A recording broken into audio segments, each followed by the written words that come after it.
Y'all been waiting on this collab for a long time, man. Yeah, we're gonna act the fool on this one. Uriah. Yeah. The fire. Yeah. Check, cause I'm thinking of a master plan. The seed of Abraham finna jam with the mic in my hand. So I'm hopping on my camel, navigate through hot sand to take my people back to the promised land. The 400 years of captivity was meant to be for being disobedient. That's all it was, literally.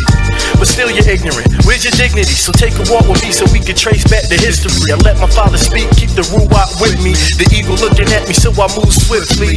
And I ain't tripping on the hating niggas, just me. Got bigger fish to fry in this Babylon mystery. The passport's getting us All around the world. and everybody hearing us. All around the world. We here to wake people up, All around the world. and we lifting y'all's name up. All around the world. Hey, Hey DJ, turn this up.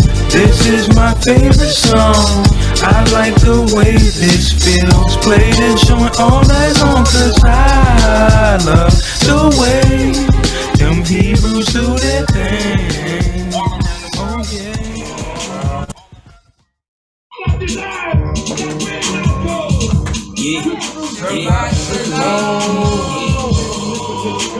Spiritually oppressing all my people like Malachi 3, pass the plate, let's teach. Read the books. Hey, family. Hosea 4:6, don't We gonna let that ride out for a little bit while people sprinkle their way on in. See y'all out there, man. for that deity.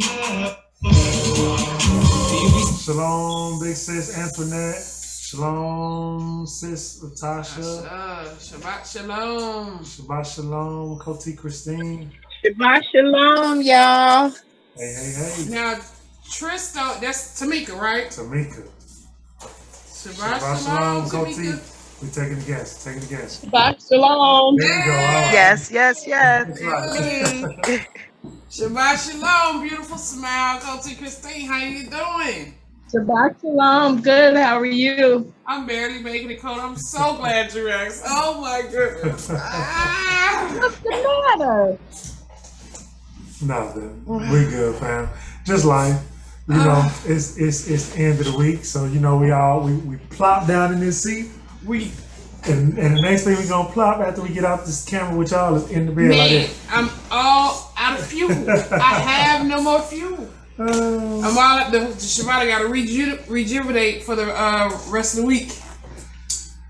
Did y'all see the homeschool science fair video that Red did with the little ones on the Hallelujah Garden YouTube channel?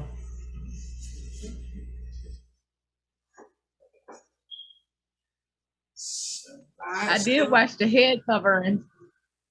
Oh, okay. Hallelujah. Shabbat shalom, Koti Angela. Shabbat shalom, Koti, Hey, girl. Angela, and Aki. How good? How did you find that video? Was it understandable? Yes, it helped out a lot. Okay. It did. I finished watching it today. Okay. Hallelujah. I'm glad that helped. Beautiful. So I can't be understood sometimes. Babe, I ain't say you put words in my mouth. I ain't say they can't. I just said sometimes you complicate things that ain't gotta be complicated. We ain't gonna pick that up tonight.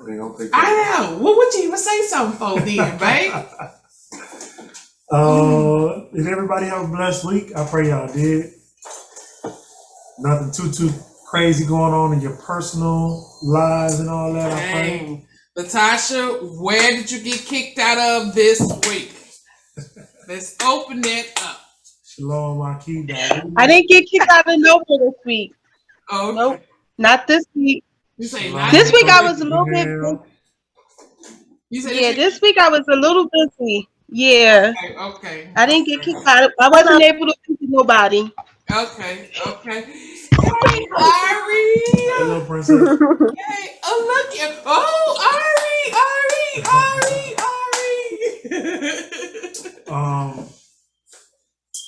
Hey, shalom, Koti Celeste. Look at the teeth, little teeth. It's so Two fronts. big. Oh my goodness. miss you, Ari. Quick disclaimer, y'all. Me and Ray were talking. We're going to no huge change or anything like that, but I just want to make a statement that so y'all fam, right? So we get in front of this camera and we relax. Although we're talking about scriptures, it's fairly lighthearted. We kind of laugh and joke somewhat, which I think is great. You know, I hear people come and give us testimony and words of encouragement, and they say that they enjoy that and that it helps them to comfortably kind of dig into scriptures. However, it's not the first time. Just like the origins of the head covering video was from another instance similar. We have to, not so much for y'all, we have to keep in mind that although we're recording it live with y'all and we feel like y'all family, we're putting it in a public space and a lot of other people are watching as well. And it's coming to my attention more than 2 or 3 times now, that some stuff is, I don't want to say offensive, but can be used to nitpick and detract from the message that we're trying to convey. So I'm saying all that to say, we're gonna try to keep it a little bit more reined in, and just be a little bit more mindful that you are not the only audience that's watching. I don't want someone to be able to point to something that's really no big deal, but because of their lack of understanding, use it as an excuse to tell someone else, hey, don't listen to what they have to say because, you know, he said ass or something like that, you know. You said it again. We said we was. Okay, but here's the thing. I can show you ass in the scripture, right? But that's what I'm saying, though. It's stuff like that. And that's one of the conversations we were having even just before recording, is like, sometimes when we are in a public space, we have to go above and beyond to remember that we're dealing with a lot of different people and not just our own personal inner circle. Our understanding is different than some other people's understandings. Our belief is different than a lot of people's belief. We believe the same thing. Obviously, y'all are tuning in with us. But for people who don't necessarily believe, let's say someone is still really firmly planted in Christianity but decided to click on that video, well, the goal is not to be offensive to them, because if we want them to receive the truth, it still has to be palatable to them as well. And if they're used to being in a more stuffy atmosphere, I'm not saying we're going to get stuffy. Don't tense up. What I'm saying is, we can't be so relaxed that they don't take us seriously, is what I'm saying. So if that makes sense. And you know, your first response when you hear stuff like this, you know, and I know it's mine, you know, is to be like, if you can't get down with it, don't click on my channel, you know. And that's actually, she literally said that like 10 minutes ago. Yeah, you know. But you know what I'm saying? Sometimes, like, and we have to know this. Sometimes, you know, Abiyah not gonna come down and tell us things personally, you know. And sometimes he used people to tell us things. You know what I'm saying? And so when stuff like this come at you, before you get flared up in anger, because it's human nature. Nobody really want to be, you know, told anything about themselves, especially when they don't think they're doing nothing wrong. You know, your first response be to just lash out in anger and tell somebody, you know what, go, you know. But sometimes you gotta stop and just pause. I mean, maybe this is Abiyah, you know, maybe we are a little too lax, you know what I'm saying? Y'all know me, it don't even be him most time, it be me, you know what I'm saying, for the joke. And then she dragged me into it. I dragged you, because I'm the one that forced you to say the A word just a minute ago, you know. But you know, sometimes it do be, you know, it go too far, you know. I know, you know, we family and, you know, we love each other, but everybody who watch these videos not watching them out of love. You know what I'm saying? Some people clicking on your videos, and this too is human nature. Y'all know that. With the mindset of like, you know, I'm looking for something wrong. You know what I'm saying? I'm finna anything. I don't care what it is. You know what I'm saying? I don't care what it is. I'm looking for it wrong because that's gonna prove that everything they say is wrong. And what I've been saying, especially if it was a situation of like them talking to somebody and somebody telling them, well, I don't agree with what you're saying because, you know, Aki Shlomo and Koti Rib said, well, who is this Aki Shlomo? Well, I'll show you their video. I'll show you the video in which, you know, the spirit that's going to be on them is going to be like, I'm going to show you they wrong because, you know, and as soon as, you know, they click on the video, they not really hearing us. They no longer look at us as another human being. You know, we can easily accept our own flaws. You know what I'm saying? That's fine. But if you see flaws in somebody else, then that's when the problem come in. You know what I'm saying? Because that must automatically make you right because they're flawed. You know, this too is human nature. Right. Forgetting about your own flaw. I mean, we all do it. Forgetting about your own flaws. So now this person then plopped down in front of our video. You know what I'm saying? And they forgetting now. Oh, wrong spirit. That when they sit on the toilet, they stop. Don't smell like daisies.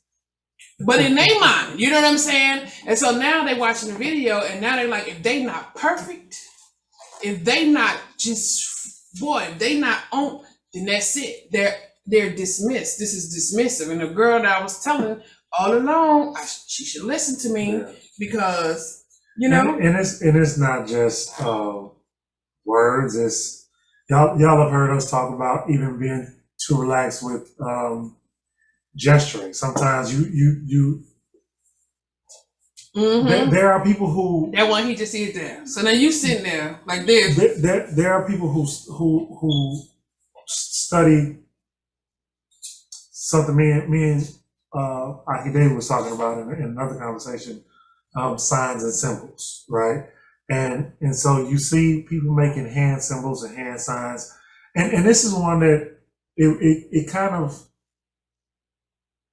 I don't want to say gets under my skin because I agree with the sentiment. Sometimes, yeah. But then also you see somebody in a rested position, and it's like that was a stretch. You know, was they really throwing up the 3 6s symbol, or were they just in a rested speaking position or whatever? I don't know. But I'm saying that to say you have to be mindful because someone is looking for a wrong. Someone is looking for something to say. See, I told you. Those are the things that they look for. So, I mean, we did it to ourselves, putting ourselves on screen. I didn't want to. I didn't want to be here. I did not want to be in this position for the simple fact I know I got too many flaws. We all do. You know what I'm saying? I know. You know what I'm saying? I got too many flaws. I did not want to be in this position. So yeah, just wanted to throw that out there for y'all that y'all here with us every week. So you know we're gonna do better. Yeah, we gonna be reining it in. Yes, we are. Yes, we're gonna rein it in. When I say we, I mean me. I'm gonna rein it in. It's not just you. No more jokes. Don't expect to laugh anymore. It's over. I don't believe that. No. It's over. I don't believe that. It's over. Okay. I'm like this all the time. Yeah. So we're picking up in Leviticus 10 through 12. 10 through 12, yes. This is your I'm being serious, brother. I'm being serious, brother. No, I'm joking. Okay, so let's pick it up. Okay. Again, I pray everybody had a blessed week. Okay. All right. Go ahead, brother. It's on me? It's on me, I think. This is going to be good, y'all. Nadab and Abihu. Oh, yeah. Oh, yes. Here we go. Leviticus chapter 10.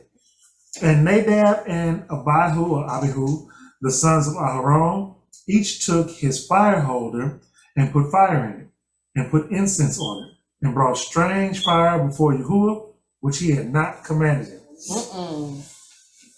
We always get speculating about what this strange fire is. Yes. And I'm not going to try to pretend like I know, but I've had some theories along the way. Yes. Strange incense, Strange fragrance. Strange fragrance. Strange effervescence. Now remember, we was just talking about how detailed Abiyah was about everything. Like this gotta be this gotta be this. Detail. Yeah. Now these young fellas, like young fellas tend to do, yeah, lit something strange. Now it could have been something whereas they had picked up something from one of the nations around them. Probably. Yeah. That's possible. Because it's at an altar. Yeah. But it is very possible. Yeah. But it could also be something as simple as we just read through in the prior chapters of Leviticus all the detailed things, like Rev just said, that the priest had to do for each altar, for the altar outside, which was the altar of the ascending offering, and for the altar of incense, which is inside the temple. Very specific. Yeah, he showed you what part of the body should have been burned with what to make a pleasant fragrance to my ear. Right. You know what I'm saying? So any miscalculation, any missed step, anything outside the order of operations. You know what I'm saying? No. Anything outside the order of operations, to use a math term, would have been strange. Yeah. By definition. That is not what we deal with this with our children all the time. You didn't listen to what I said, listen to my words. I said do A, B, C, then D. You did A and then D. And I don't know where you got G from, because we didn't discuss G. Exactly. You know what I'm saying? Where did G come from? Where did G come from? Like, yeah. Well, on my job, they were saying teenagers. That's the problem. Yep. Yeah. So strange fire. How bad did that turn out for them? So, what did Abiyah spank him on the finger and say, don't do that? Let's see. Okay. And fire came out from Yahuwah and consumed them. What? That means completely gone. What? And they died before Yahuwah. Now, if you think it's bad for them, what about Aharon and Moshe? Because that was his kid, his son. Aharon's sons and Moshe's nephews. Yeah. Okay. So let's see. It says, this is what Yahuwah spoke, saying. Not three. That's good? Yeah, it's 3. That's what I want. Then Moshe said to Aaron. Oh, I'm sorry. Then Moshe said to Aaron, Torah, this is what Yahuwah spoke, saying, by those who come near me, let me be set apart. And before all the people, let me be esteemed. And Aaron was silent. So all he's saying here is, I'm not common. All of these things that I just laid out for you are to set me apart from any other thing that you have ever experienced, what you just came out of in Egypt, all the 360 deities that were worshipped among Egypt. It's all watered down. This is pure, unadulterated. Yeah. Don't confuse or confound me with that. Any other, don't, you know what I'm saying? You can imagine how, who are the gods that's worshipped? These inferior demonic entity. You know what I'm saying? So he like, don't come at me with that. Yeah. Don't step to me the same way you step. Don't do that. Yep. And he obviously decided an example needed to be made. Example, and I'm talking about this would be something. Could you imagine what that fire must have looked like? Can totally consume. Just think about it. I think it was fast, is what I think. Man, like they in the temple by themselves doing some mischief. You outside the temple doing, whatever, yada yada, your temple, and just a fire rush out the door. Yeah. You thinking, boom. And Moshe called to Mishael and to Elstaphan, the sons of Uzziah, the uncle of Aharon, and said to them, come near, take your brothers from before the set apart place out of the camp. So they came near and took them by their long shirts out of the camp, as Moshe had said. And Moshe said to Aharon and to Eleazar and to Ithamar, remember those two names, since y'all asked about the priesthood, remember those names, said to Eleazar and to Ithamar, his sons, do not unbind your heads, nor tear your garments, lest you die, and the wrath come upon all the people. But let your brothers, all the house of Israel, bewail the burning which Yahuwah has kindled. Okay, so check it out. Aharon was the high priest. His sons, Nadab and Abihu, were who was going to take over the priesthood. They've just been canceled, right? Talk about cancel culture. Man. They've just been canceled. Eleazar and Ithamar are now going to stand in their place. And what he just told them when he said, don't unbind your head and don't tear your garments, these are Hebrew customs of bereavement and mourning. Yeah. And he said, this how serious he said, don't mourn them, right? Like what they did was so bad in Yah's opinion. He said, I don't even want you to mourn them. Let them mourn them. They're going to have to mourn for you. You don't even mourn them. I might get you too. Right? The strength that's needed. Mm-hmm. The strength. You know, I know, because the strength that was needed in that instance. Yeah. You know, could you imagine, like, Moshe? Now, Moshe grieving too. I mean, he hurt to them, his nephews. Yeah. But he got to keep his brother from making any rash movement. You know what I'm saying? Bruh, listen to me. And you know, her own sitting there like, you know what I'm saying, in shock. He telling him like, bruh, you can't grieve them. If you grieve them, you will die. In Israel, you know, you're going to hurt the people. Right. So now you got to stand strong for the people. And you sending a mixed, so it's about them, but it's also about the signal. Remember, we talked about optics, just like at the beginning of what we were talking about. What does it look like to the onlooker? For you to mourn them as if they did something that was forgivable, right, is sending a mixed signal to everybody else. So you got to stand there and overcome your emotions, if nothing else, but through the fear of Yah. And that's what I was looking for. So Proverbs 9 and 10, the fear of Yah is the beginning of wisdom. Yeah. So at this point, even if you don't quite understand it, your fear of Yah is what should get you on to the next day and live. So live. Man, you gotta stand strong for the rest of your children, your wife, the people, your kinfolk, your father-in-law, them, your mama. You gotta stand strong. How many of y'all could have done it? You know what I'm saying?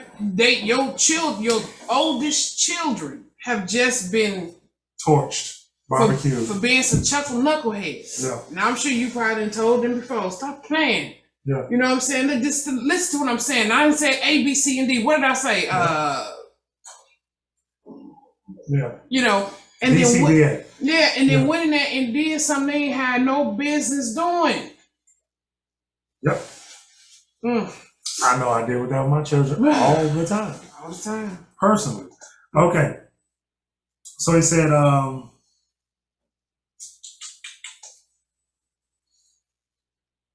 verse 7, and do not go out from the door of the tent of appointment, lest you die. You couldn't even go and mourn with them. Couldn't be with them. You couldn't comfort his wife. They could. He couldn't go comfort his wife. Yep. Lest you die. For the anointing oil of Yahuwah is upon you.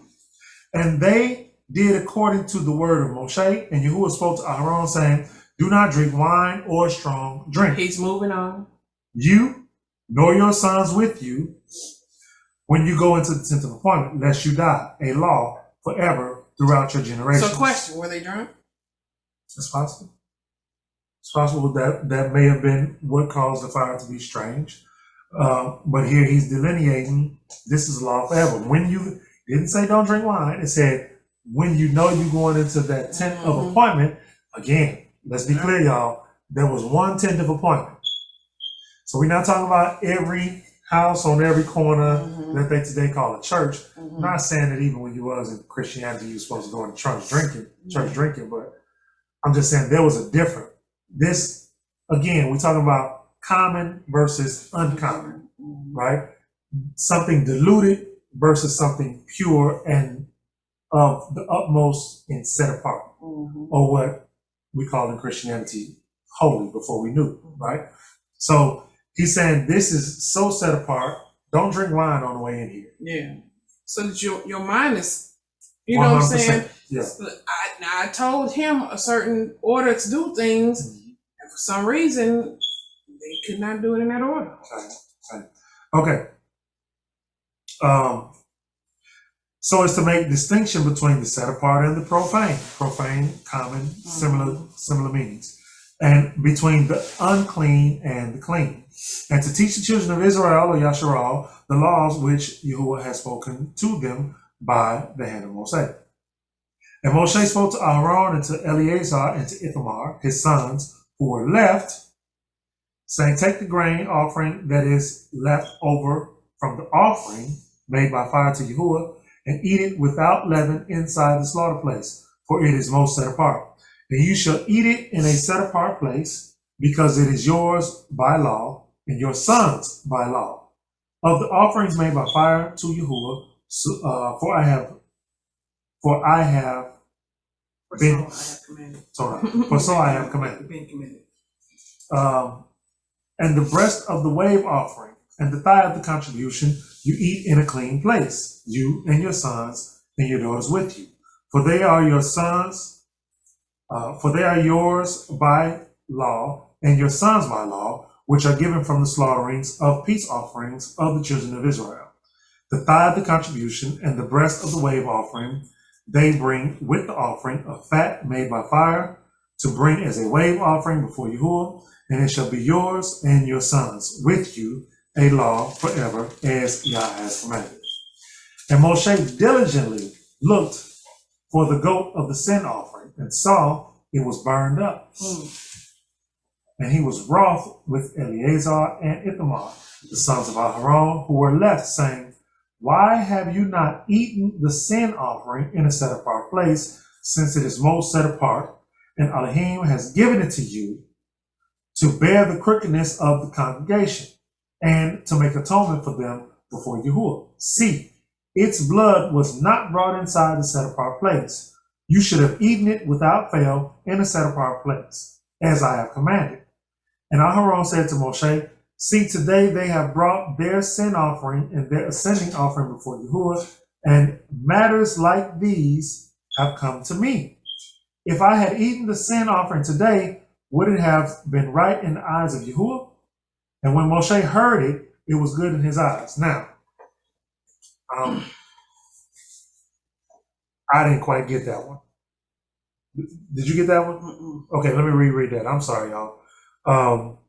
Because to me, it looked like they had did something very similar to what the other sons had did. It looked like Aharon told them, he said, these matters had come to me. So they told me about it. But see, I'm asking you, if today they have brought their sin offering, and their sin offering, so was what left was the sons that had died. So he's saying they took their part. But if I had eaten of it, would that have been, is that what you wanted us to do? Okay, they did it late. Because of what happened, right? They did it late. Yeah, they did it late. And Aharon said, if I ate it today, would it have been right? Because it wouldn't have been, as I said, do. Right. Which, remember, you couldn't have any of that left over the next day. Right. So that means you can't eat it the next day. Right. So he said, they just brought it to me, and it came to me today. If I'd have ate it, would it have been righteous? Right. And Aharon and Moshe said, okay. Which is probably why that fire didn't come. And right. You know what I'm saying? Because it wouldn't. Yeah. So, okay. Anybody got comments or questions on that? No, feel free to jump in there if you got something. Hey, Shalom, Koti, Big Sis, Chania. Hannah Koti Leslie came in. Shalom, Koti Leslie. Koti Keisha in there. Shalom. Okay, we're gonna move on. Koti Tima in there. Shalom. Okay. Shalom. All right, moving on to chapter 8. I have one question. Can y'all hear me? Go ahead, sis. Yes. So when they go into the tent of appointment and they have to pray, do you think maybe that was the strange fire that they was praying to the strange God? I honestly don't know. That's a possibility. Yes. We don't get the specifics of what they did. I haven't even read, like, even in Jasher and stuff, I haven't even read exactly what it was. I haven't read it in the other was. I never read it either. Yeah. So only because I was thinking of that, like maybe it was like the way they was praying or something, because they went in, I guess, like with their clean garments and stuff, but maybe it was like the way they prayed or what something that they said in their prayers or something like that. Because I don't know, it's just weird. Like, It's what? How did they get burnt up? I always took it to mean that it was the actual fire that was strange. But in all honesty, Okay. well, I'm not saying that's the case. I'm just saying that's what I have believed in the past.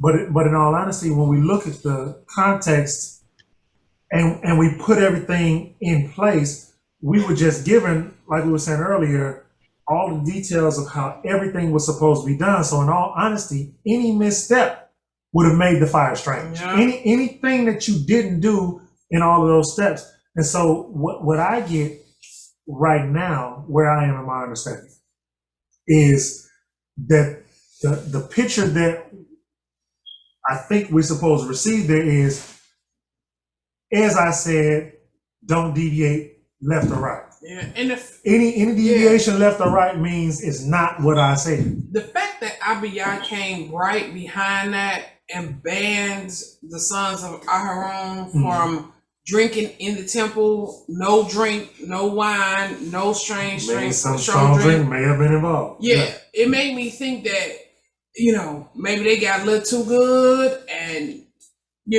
mix some things up, use the kidney when they were supposed to use the liver. I mean, who knows, exactly what happened.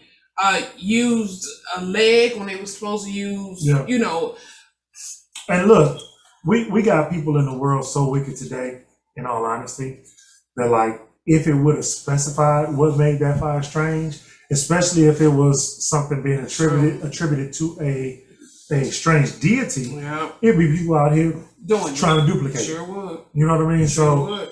Just like, there's a campaign, well, there was a few years ago, I don't know if that's still going on, where they had the one of them people from the Church of Satan wanting to free the teenagers. So there was a blaspheme the set apart spirit challenge. Do you remember that?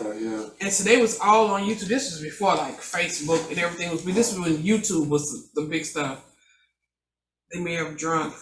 We know they were. This is what we came. And so these, this is when YouTube was still. And so they was, showing all these YouTube videos where teens was introducing themselves. Hi, my name is Chelsea. I'm from Wisconsin. I'm 17 years old, and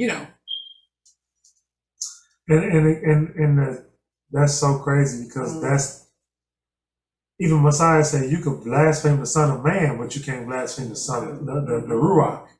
That's the one thing that we read that is unforgivable. It's unforgivable. It's the one unforgivable thing. Yeah, that's crazy. Okay, chapter 11. Picking up on at Leviticus 11. And Yahuwah spoke to Moshe and to Aharon, saying to them, speak to the children of Israel, saying, these are the living creatures which you do not eat among all the beasts that are on the earth. Apologies.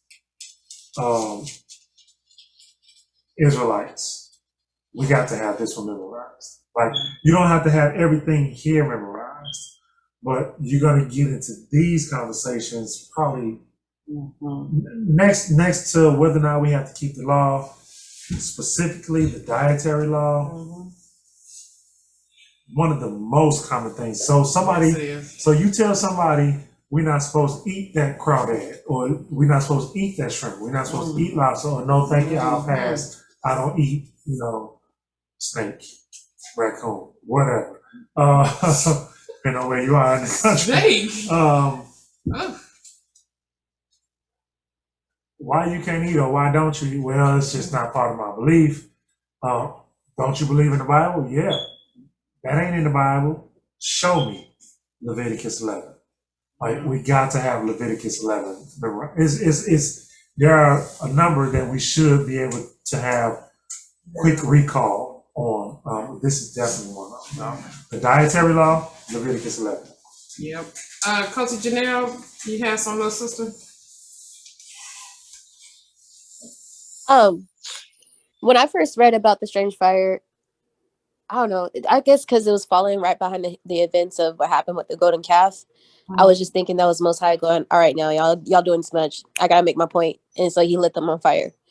Yeah. So that was my first impression of it. I didn't even think about the fact that they were drinking, following behind the strange fire could have been a reason why they got lit up. Yeah. But that was just my conclusion. And that makes sense. That makes sense because I'm saying you're gonna turn around and do the same thing again. Let me make something happen that's gonna stay in your memory forever. Yep. And it did, because then we read about how the priest would tie the string around whoever was going in there, and they had that tight rope. Now they going in there to service, do the sacrifices that need to take place in there, but they have a tight rope around them just in case they get in there and one of them drop. Yeah, so remember you had not only the rope, but you also had the bells. The bells, yeah. You had the bells on the around the hem of their garments, so you could hear the priests inside the most set apart place. So you got the temple, and then inside the temple you had the most set apart place. So remember you had the altar of the ascending offering outside, and then you had that sacrifice outside, but then you had to take the ashes from that, put it in the incense holder, and take that inside the most set apart place and put that on that altar. Yeah. So the recipe for the altar that was in the most set apart place was contingent upon you getting the recipe for the altar that was on the outside, right? And if you got that right, what you brought in was going to be right.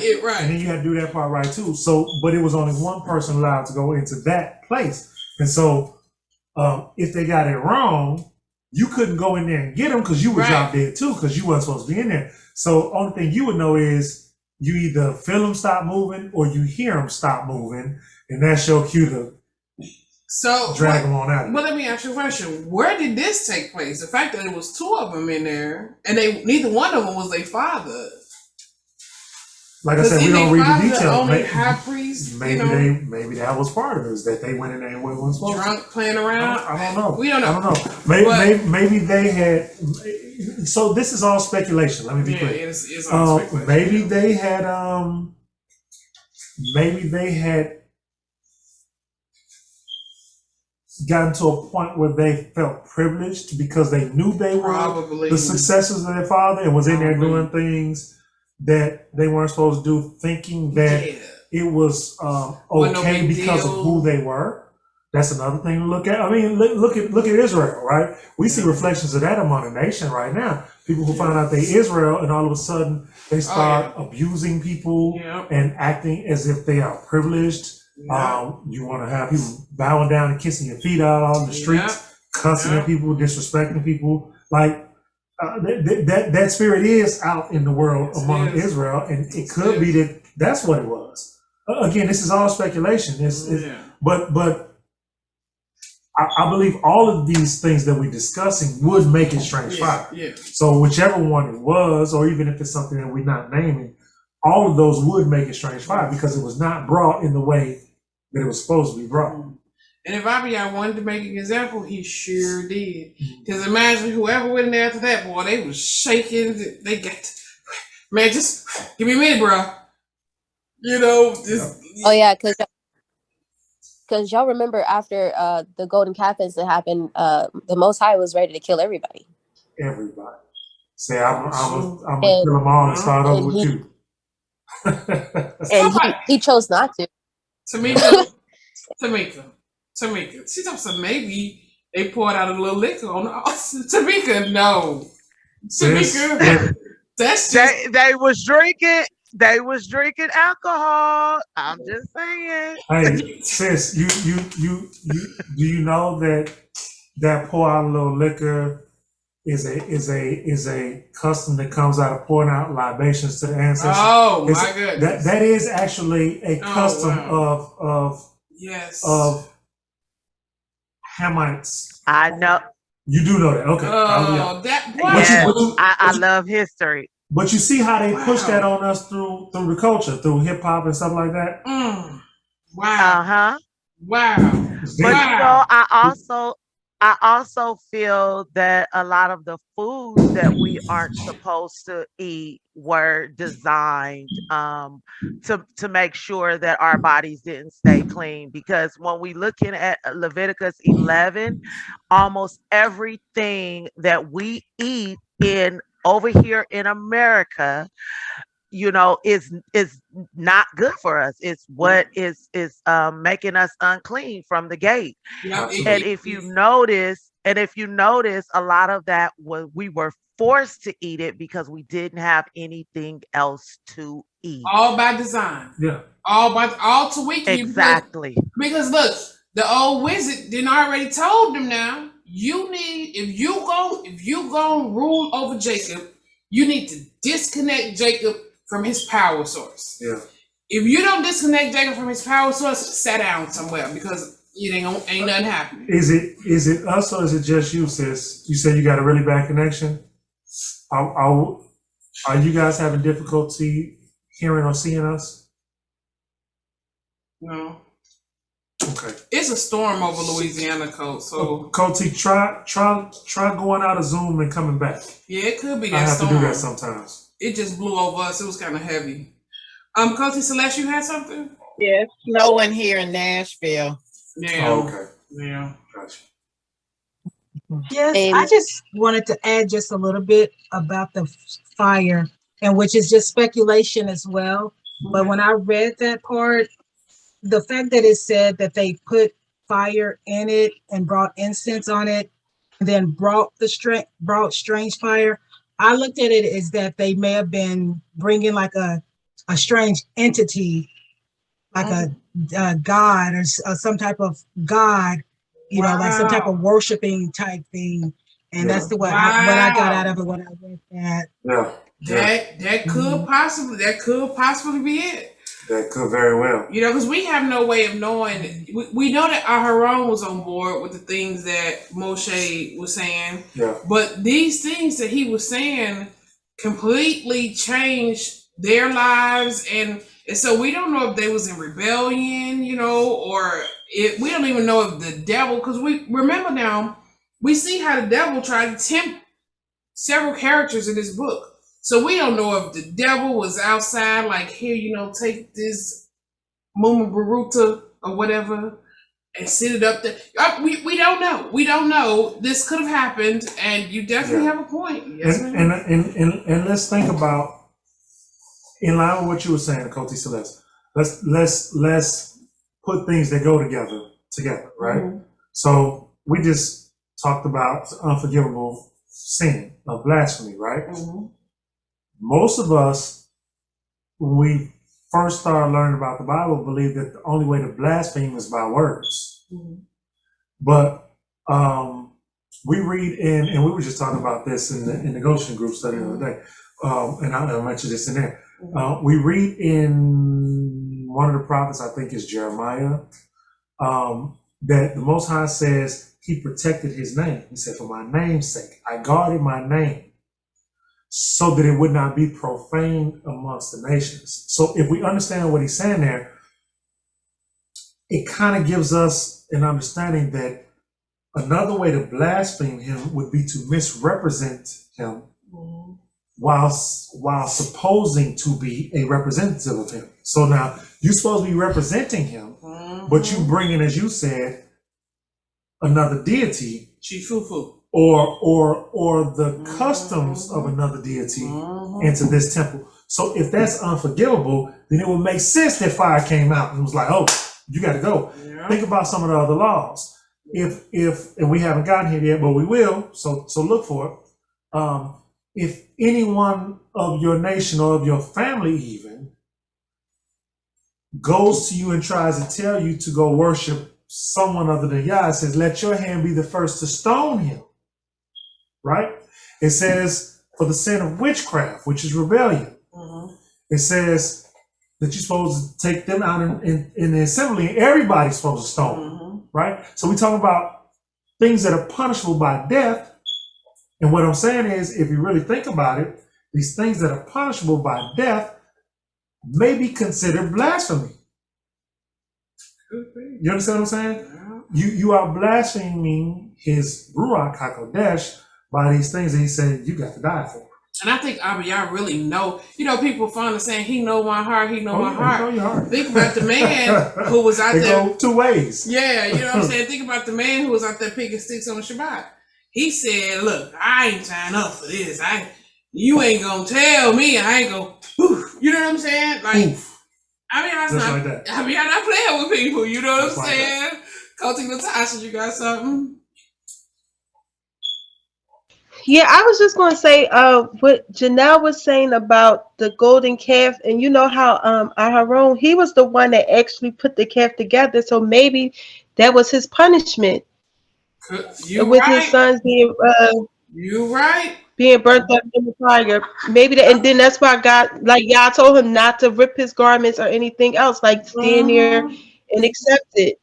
Yep. Because it's just like that just made me think of that when Janelle was saying that. I'm like, maybe that was his punishment. Because he wanted to destroy the whole nation, but he said, okay, well, I got something else for you. Because he didn't like correct them from the first time when they did it. So they just went on and kept doing the same thing again.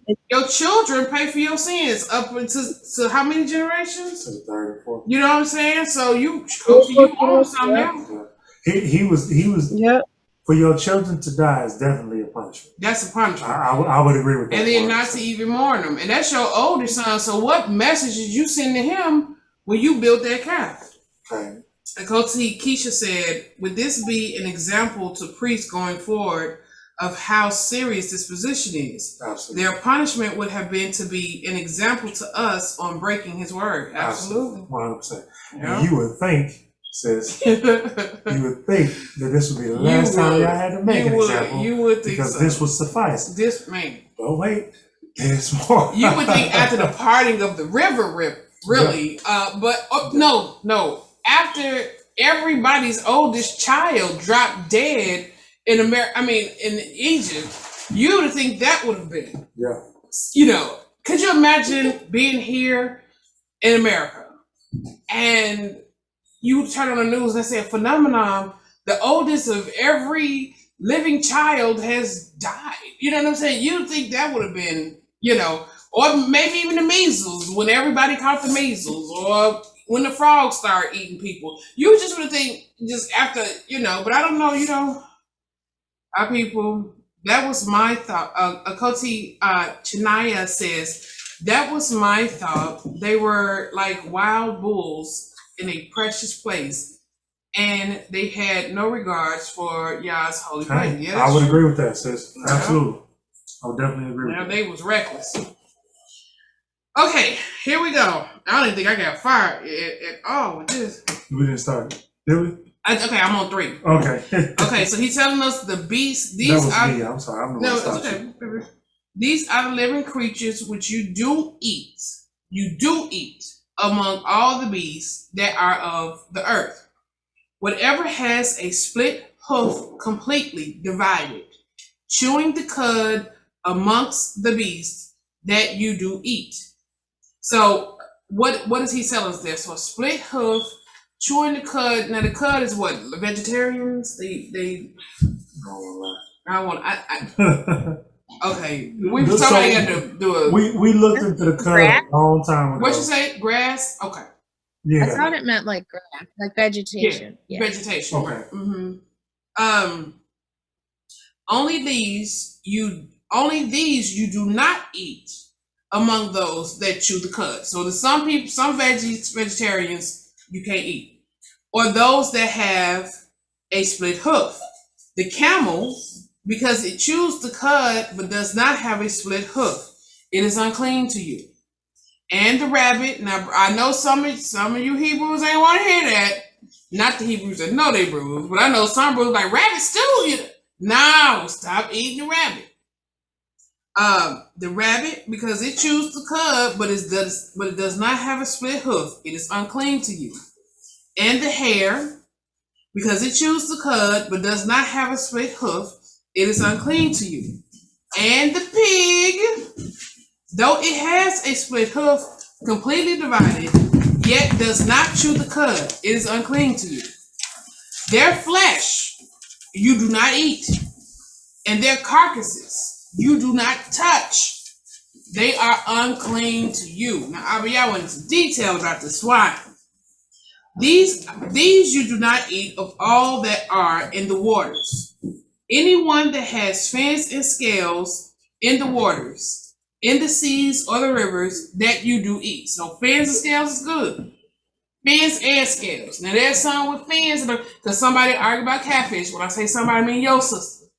I went to war about that catfish. I'm like, listen, man, it's a fish, ain't it? My poor husband was like, you stiff neck. Yeah, it's a fish. You should. Y'all showed her. I told her when me telling her what enough, y'all showed her. He told me all kind of stiff necks, shook his head at me, and I'm like, babe, I'm trying to eat, and every time I go to like crinkle the bag, you know what I'm saying? And y'all, when I tell you, I went to bite into the fish was black. Every piece of fish was black. It was like something out of a sci-fi movie. And I'm like, babe, look at my fish. He just sit there. Boy, he just sit there. That was the righteous hand of the law. Come down on here. Why he eating his fish? I'm like, you talking, but did you go share your fish with me? Of course I had to. You know, I didn't want to. What'd you say, What you say, Susan? You know, even before I actually, as you say, you know, started living a life, I've always ever since I graduated from high school in 1980, you know, it was like, I always, you know, it's a reason why. If you think about it, like catfish, they have a purpose. Like he said, everything he makes is good, but it's good for a purpose. They are the filters, you know, they eat all the muck and the guck off of the bottom of the water so that the fish you can eat are living in a clean environment. Same for the shrimp, you know, and stuff like that, you know, because, you know, my dad always say, you know, he said, you know, you wonder why we got problem with the water. He like, well, y'all fishing all the shrimp out of. Yeah. Good point. Of it, you know, the cleaners, you know, crabs and all like that. They are the filters of the waters. They take all the pollutants in. The same for other things. They have a purpose, but it's not for food. Rabbits and things that chew the cud that don't have the split hoof, they're there to control the vegetation. Yes. That's why they choose the grass. That makes so much sense. That makes so much sense that it makes us feel simple. It do. You think all them scientists with all them big brains and all them degrees will figure something so simple out. Talking about the red tide rising in the water, that's why the fish kills is number.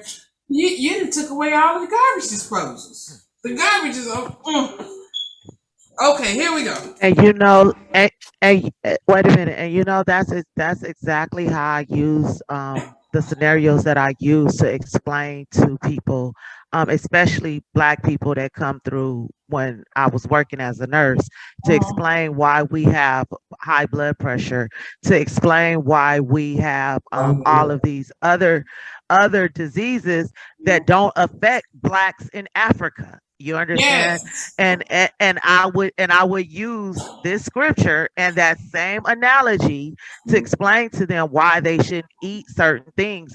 And believe it or not, right now our culture is opening up more.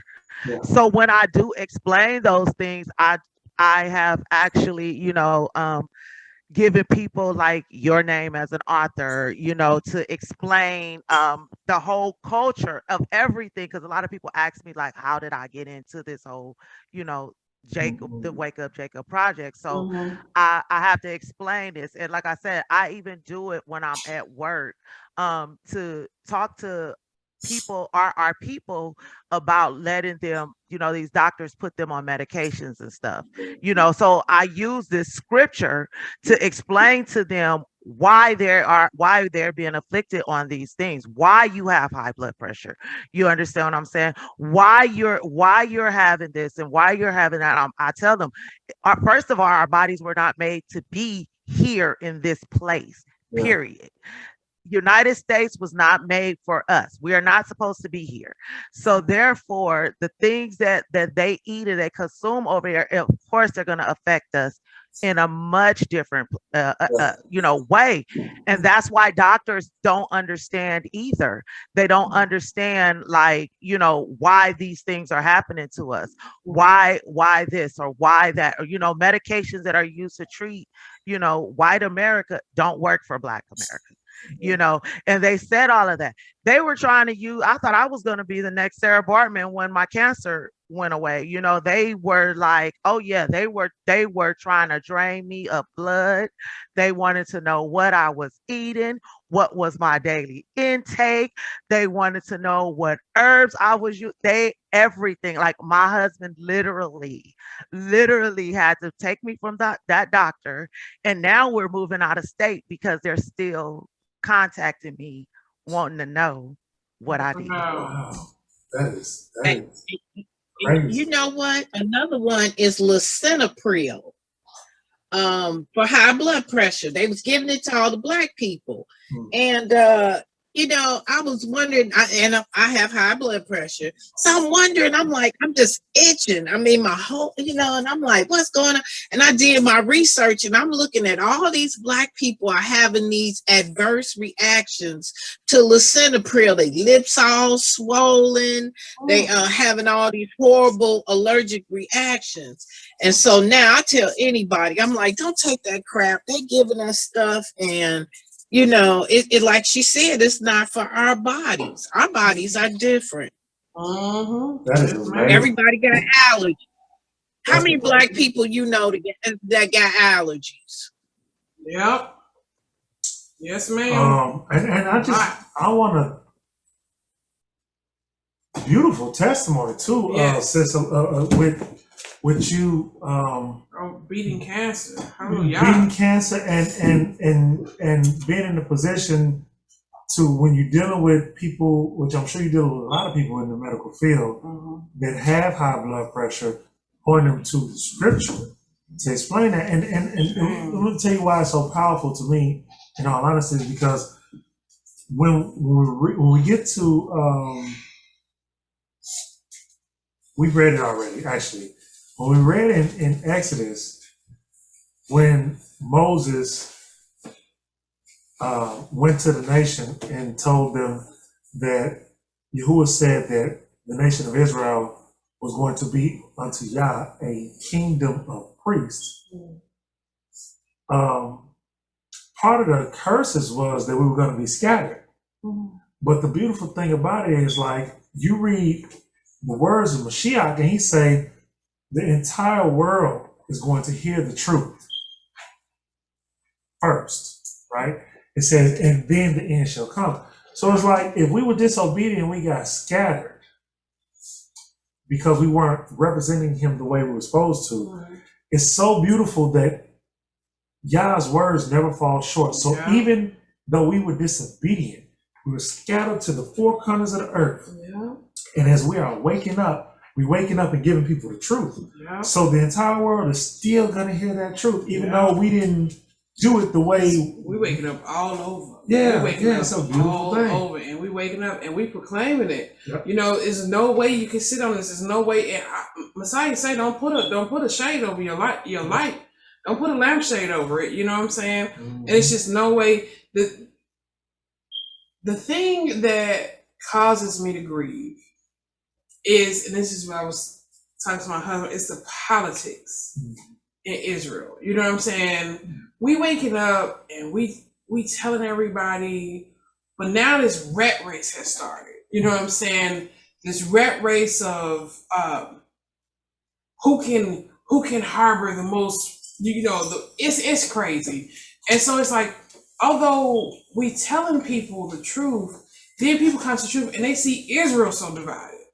You know what I'm saying? You got Israel bashing Israel and it's no unity amongst us. You know what I'm saying? And Cain says. Cain, you know what I'm saying? 100%. And so it's like it could be a beautiful thing. It really could, and it just show you how much we're gonna need Messiah. Yeah. You know, and all the people, them non-messianic maniacs. Come on, man. There's no way we can do this without Messiah. No way. We won't allow. I don't know. That's just without Messiah, we're not gonna be able to do this. Yeah, that's it. Period. That's it. Okay. Yes, I agree, Coach. They call us camp haters. You know what? I did hear one of the camps do a lesson about people who speak against the camps. And I thought it crazy because it was so wild that maybe like a week after I heard I watched this video, Abiyah revealed the scripture to me where back in the day, back in 70 AD, back when, even before that, even when Paul and them walked the earth, they were considered camps. They called them camps. So even Paul and them called them camps. So camps was always amongst us. And it was the camps who got slaughtered in 70 AD. Yeah, and it was always division. I mean, listen, we can go back to Moses leading the children out of Israel and see that even his own sister was starting a division among the race. Yahushua say a house divided, right? Yeah. So not that we need to be trying to just unite with any and everybody. Yeah. But there is a fine line that we need to be trying to walk, whereas we are understanding enough that we are all coming to the truth until the time that Messiah returns and he reveal all truth to us. We're all in a process. We're all in it, one stage or another, each of us, of getting to the truth. But at the same time, we also have to guard truth. Meaning, like, if somebody is just completely rejecting truth, you're not trying to fellowship with somebody that's completely rejecting truth. Yeah, like, you know, or waste your pearls. Like somebody, for example, teaching rules, you ain't gotta follow the laws. That's unacceptable. Unacceptable. Dude, there's no need to try to fellowship. You lead them to the slaughter. You can't sit quietly and let that happen.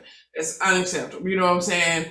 But we used to fellowship with a guy who used to say, "Let's play big bank, take little bank." Remember he said that? Let's play big bank, take. Who immersed the most people? Who baptized? Let's play big bank. And I'm like, oh my goodness, this is a problem. And this is a mentality that's running rampant. But anyway. Yeah. Beware, fam. Y'all see it, you know. When listen, since we're talking about the camps, here's what I've grown to believe personally.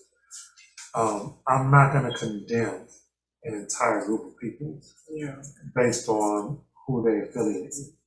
I may have an issue with leadership if I feel like leadership is purposefully misleading people.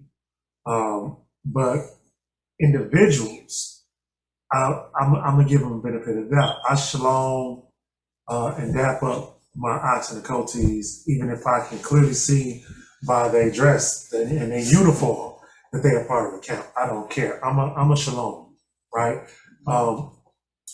We got enough enemies out here in the world already, right? You're gonna have to identify yourself as an enemy to me before I treat you, who I believe to be my own flesh, like an enemy.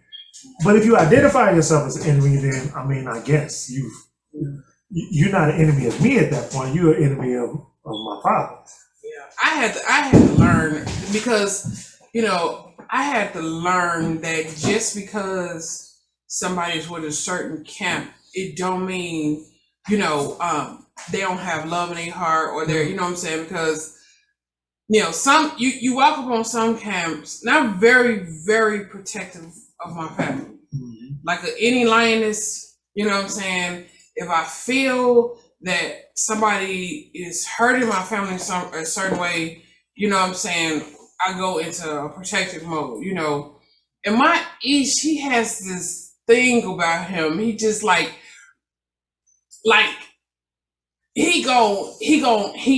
if he see you out there and you got on camp colors or whatever may have you, you clearly banging with the camp, Mike's going, welcome to Shalom, Mike, Shalom, Mike. And you may not even like want to touch him or want to talk to him, but you go, hey, Shalom, Mike, Shalom, Mike, Shalom, you know. And I've seen him like walk up to these guys, and these guys like, Shalom, brother, Shalom, you know, looking at his tassels, looking at, you know what I'm saying, and they be like, Shalom, Shalom, you know, and that makes me angry because I'm like, he coming. I read where Messiah say, when you enter a house, greet it with shalom.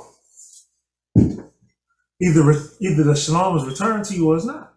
But like, why wouldn't you return the shalom? That's not my issue. You know what I'm saying? I'm not. So the testament is either for or against us in everything we do, right? So I'm shaloming my brother or sister. The testament is for me. If you choose to not shalom, like for what reason, whatever reason, I don't know, that's a testament against you. And I honestly, I feel I have a little pity in my heart at that point. Yeah, and I'm not angry about it. I feel sorry for you. I'm angry. Who poisoned your mind with that hate? I used to be angry. Like, they don't go talk to them. They don't go talk to them. They gonna hurt you or whatever. You like, hey, shalom, Mike, you know what I'm saying? And ran into a few fellas, the same camp a couple times, and they was just, hey, shalom, Mike, shalom, you know what I'm saying? I'm like, so he right when he been saying you can't judge a whole group of people off, you know, a few people. I've talked to brothers that was on their way out of them same camps because they saw on their own, had nothing to do with me. You know what I'm saying? They saw some of the issues with a campish mentality, for lack of a better way, without getting into the whole camp thing, you know, for lack of a better way to say that. And then at that point, it's like, if that's the case, now I need to know you was in the camp. Now I need to know more from your perspective. What's actually going on? Like, what is the mentality? And brother told me, he was like, that's what they teach. They teach it. They not in these colors. They not part of this camp. Not a camp. They not part of this camp. You don't shalom them. So I didn't know that they was actually teaching that, but that's what they're teaching. That's gang banging. Like, we never change. You might as well still be walking around throwing up your game, you know. And before you jump in my comment reel, don't talk about what I know. I'm telling you from word of mouth. Word of mouth. I hate the politics. Oh, I hate politics. I feel like we should be able to worship our Father without politics. And Shlomo won't say it's unrealistic, Rev. You live in an unrealistic world. You know, or you trying to live in an unrealistic world. We're reading the history.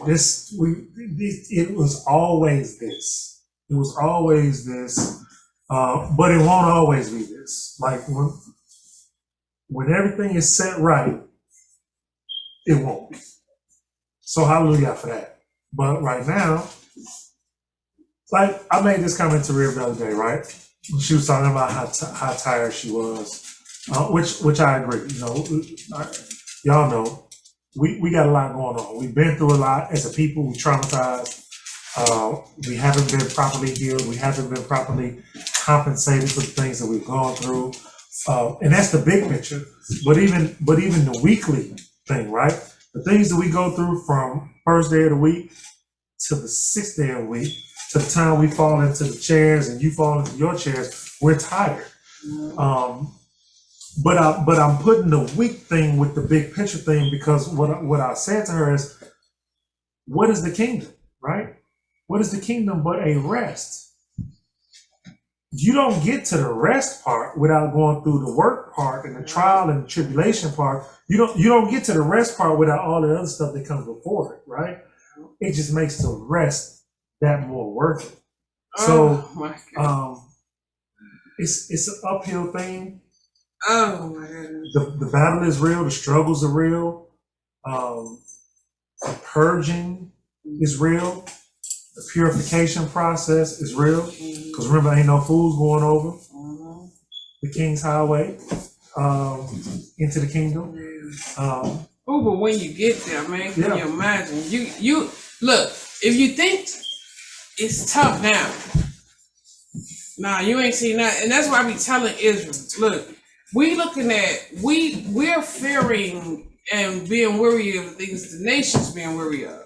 Once again, mistaken, it's like Akoti was saying about medicines that was made for us in a world that's not made for us. We looking at this time and we fearing, Revelations, the signs of the time, the horses, destruction of seven seals. That ain't the part you should be fearing. Now your challenge gonna come in is when it's time to go, the Exodus. Remember, that's what Israel felt the first time. Yeah. Let the nations worry about the things they worry about. What you got to start focusing on is living amongst your people. I mean, right there amongst them for 3.5 years. You're not going to agree with everybody about everything. Like that's the thing that we have to understand. You're not going to agree with everybody, whether it's everyday living or whether it's doctrine, right? So we got to really realize both of those things. There's always going to be alphas and betas and loud mouths. There's always going to be people mess starters vying for attention. Gossipers. You understand? So you until the appointed time specifically comes, when all of that is set to the side and we all move forward and leave the foolishness behind, that is going to be part of it. And the other part of it is how we lovingly deal with those people that we have those disagreements with, and how we put up with our people in this time until that time that we talk about. You know what I'm saying? And the hardest challenge, then your people, that's gonna be hard. But I assure you, not harder than dealing with yourself. Yeah. Than facing yourself and cleansing yourself and accepting truths about yourself. That's gonna be the hardest challenge. Facing yourself. I promise you that. Face yourself. Man. I mean, it's so easy to look over at the next man. Right. Say, look at that brother. Right. His shoes crooked. Right. You know what I'm saying? But you know, when you look down, you see straight shoes. Everybody else sees shoes going like this. You know what I'm saying? I'm gonna have to agree to say it is some religiosity to that thought process. Kind of. Koti, Tony. Hey, I just wanted to say that, you know, a lot of our especially our Black men, are a lot of the things that how they're projecting is from a post-traumatic point of view, you know, and when you have, you know, you've gone through all these types of post-traumatic stressful events, and then you get empowerment, you know, and you start, you know, so that's where that's coming from, you know, that peacock, and you know, I'm finally you know, and but we still have to, like you said, Shlomo, we have to love them and understand that they're coming from a post-traumatic point of view, and just kind of, you know, eventually we have to pray that eventually, hopefully it'll wean off, you know, but right now it's just puffed up, you know. But what he say about being puffed up? First come pride. Yeah. Then come the fall. I would 100% agree. Listen, there's a certain psychology to it, like you say, it's the post-traumatic stress aspect. Dr. Joy, I love that she said you got to understand the pathology, be able to recognize the pathology. I'm a man. I'm gonna keep it real with y'all.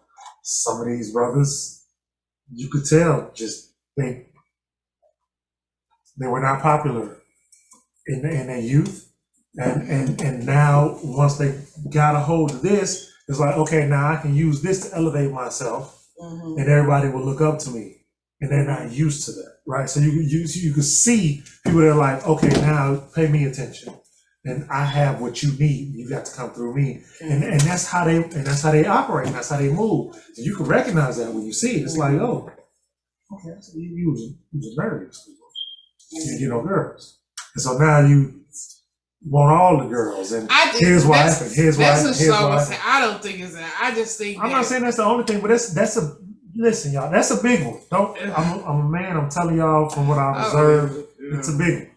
It's a big one, and it's base. You would think, could it really be that simple? It's base. It's simple, but I'm gonna tell y'all something. The adversary used tried and true methods that work. I think it's the Jesus complex. We call it the Jesus complex. Now you can say, I guess once you come to truth, it's the Messiah complex.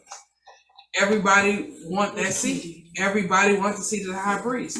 You know what I'm saying? I mean, even from way back, we just reading about how puffed up her own sons got in the position knowing that they was going to be next. Yeah. You know, in line to it, it's something, some spirit is, everybody want that high priest position. You know what I'm saying? And when we read that after Messiah, there is no more high priest, you got to then wonder with the spirit that falls over a man when he say, well, I'm the high priest. You know what I'm saying? What you said is, you know, you're Messiah. You're Messiah. Because if Messiah is the high priest, if we believe Messiah is the high priest, but you're saying you, the high priest, then yeah, you know what you're saying. What is that? I mean, even to the way you dressed, you know, like I see some of these guys, you know, and they'll have like they soldiers, I guess that's what you call them, dressed a certain way, and then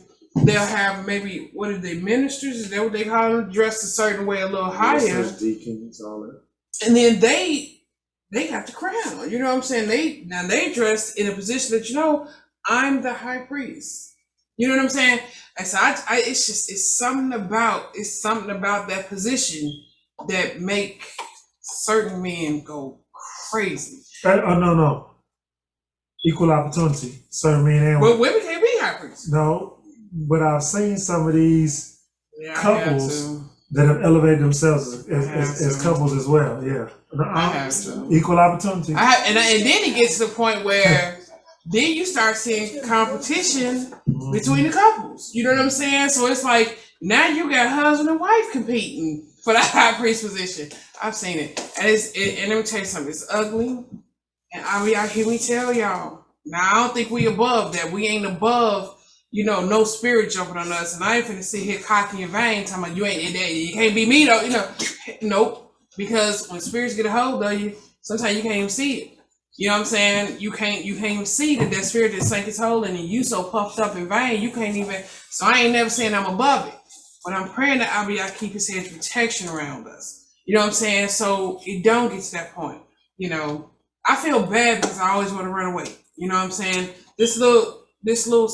You know, situation, you know, I guess the videos, a few more people than clicked on the videos, and you got so many opinions coming from so many directions. And I told y'all a few videos back that I'm not that strong. You know, I was just thinking, Aharon, the strength he must have had to be able to take his sons, you know what I'm saying? And sometimes I think I'm not even a equal, strong enough wife for him because he's so strong. You know what I'm saying? I'm not that strong. I want to flee often. Like, forget. I go to my yard and my little writer's shack, and I close myself in there for months. You know what I'm saying? And I know that's not righteous. I know it ain't righteous.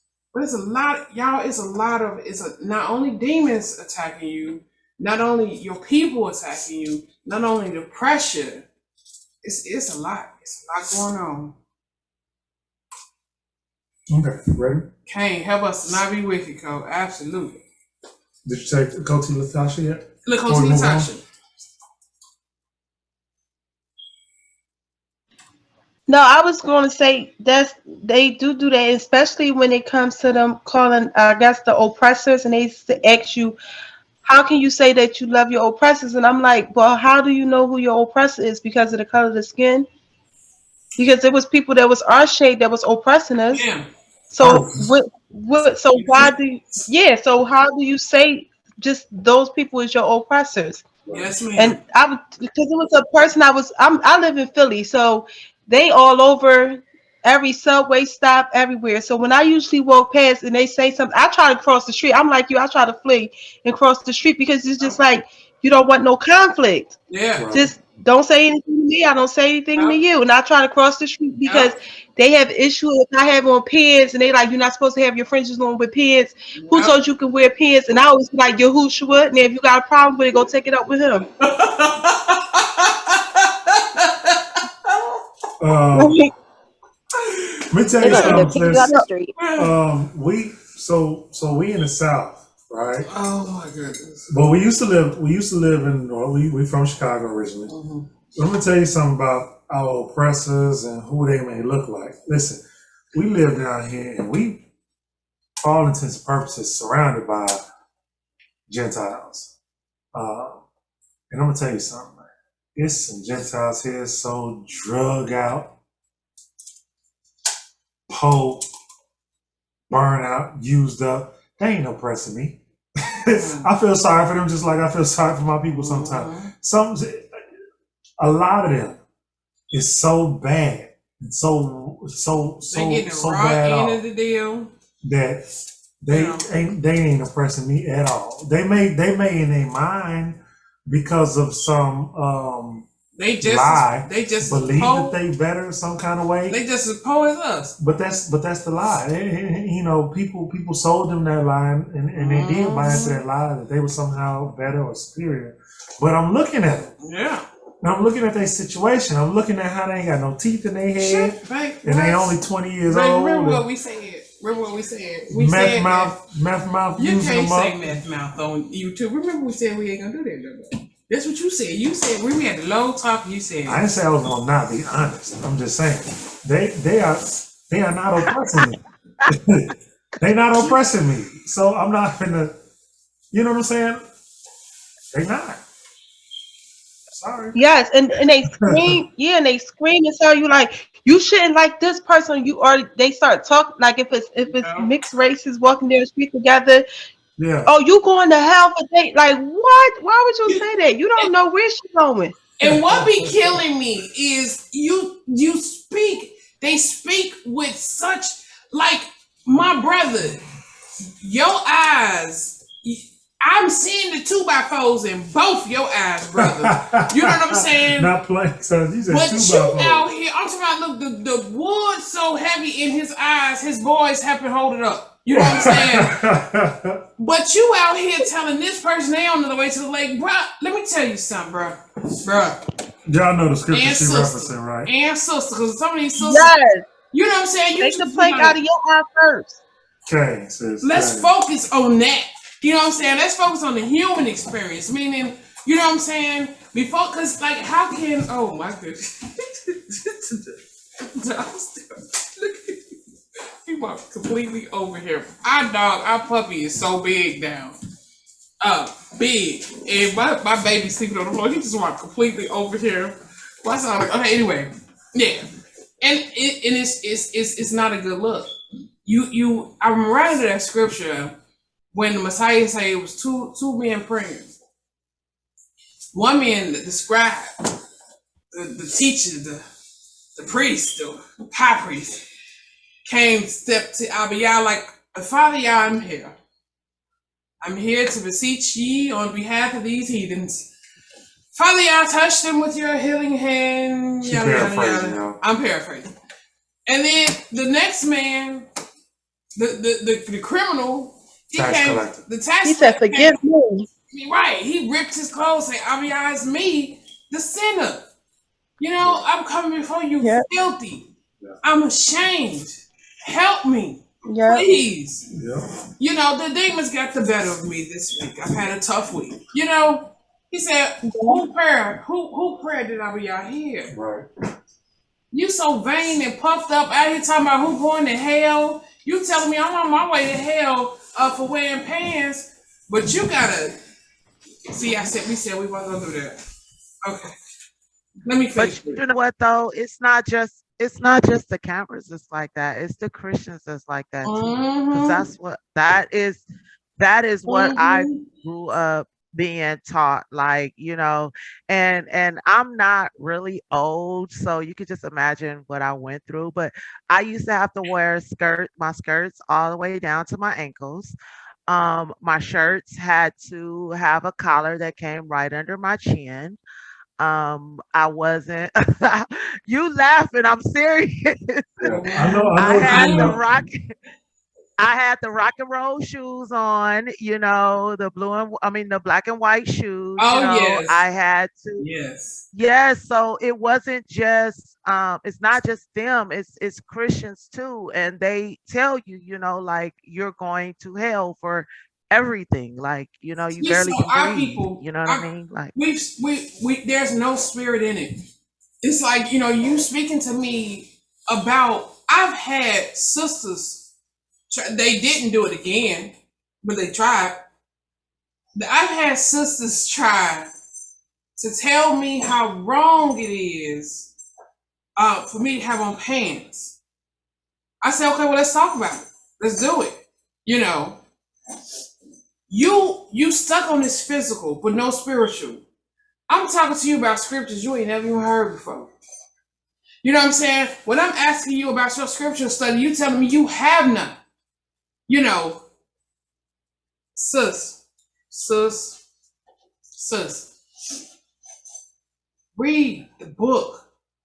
Establish your relationship with the Father. You know what I'm saying? I'm reminded of another scripture. I'm sorry. No, so What? she looked at my post. She told me, try you, Lucia, don't try me. I see what you did there. Let me tell you something. I remember of another scripture where y'all talk about, on your outer appearance, your outer appearance is stellar, but inside you dirty and weak. Oh, that was Messiah. What scripture am I quoting? Matthew. You know what I'm saying? The high priest walking around here with their train, longest tassels. Okay, he said your tassels so long they drag the ground when you walk. You know what I'm saying? That's how long your tassel is. You couldn't have a regular length. No, you had to make your tassels so long they drag the ground behind you as a train. Don't step on that man's tassels. But inside you filthy. Okay, here we go. You remember where you left off? Yes. No. I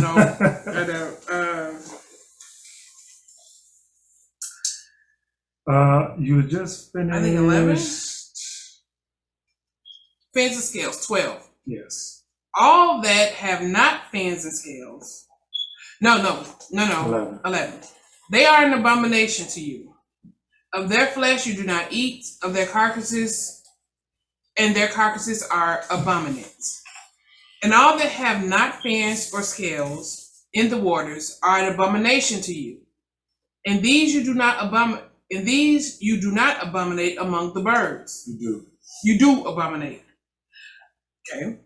They are not eaten. They are an abomination. The eagle and the vulture and the black vulture and the hawk and the falcon after its kind, even every raven after its kind, and the ostrich. No ostrich burgers. Sorry. And the nighthawk, and the seagull, and the hawk after its kind, and the little owl, and the fisher owl, and the great owl, and the white owl, and the pelican, and the carrion vulture, and the stork, and the heron after its kind, and the hopi. I had to look that one up when I first read that. I'm like, what's a hopi? It's a few of these, yeah. Yeah, and the bat. All flying insects that creep on all fours is an abomination to you. Only these you do eat of every flying insect that creeps on all fours. Those which have jointed legs above their feet with which to leap on the earth. So y'all heard we're going to be bringing some grasshoppers. So who ready for the grasshoppers?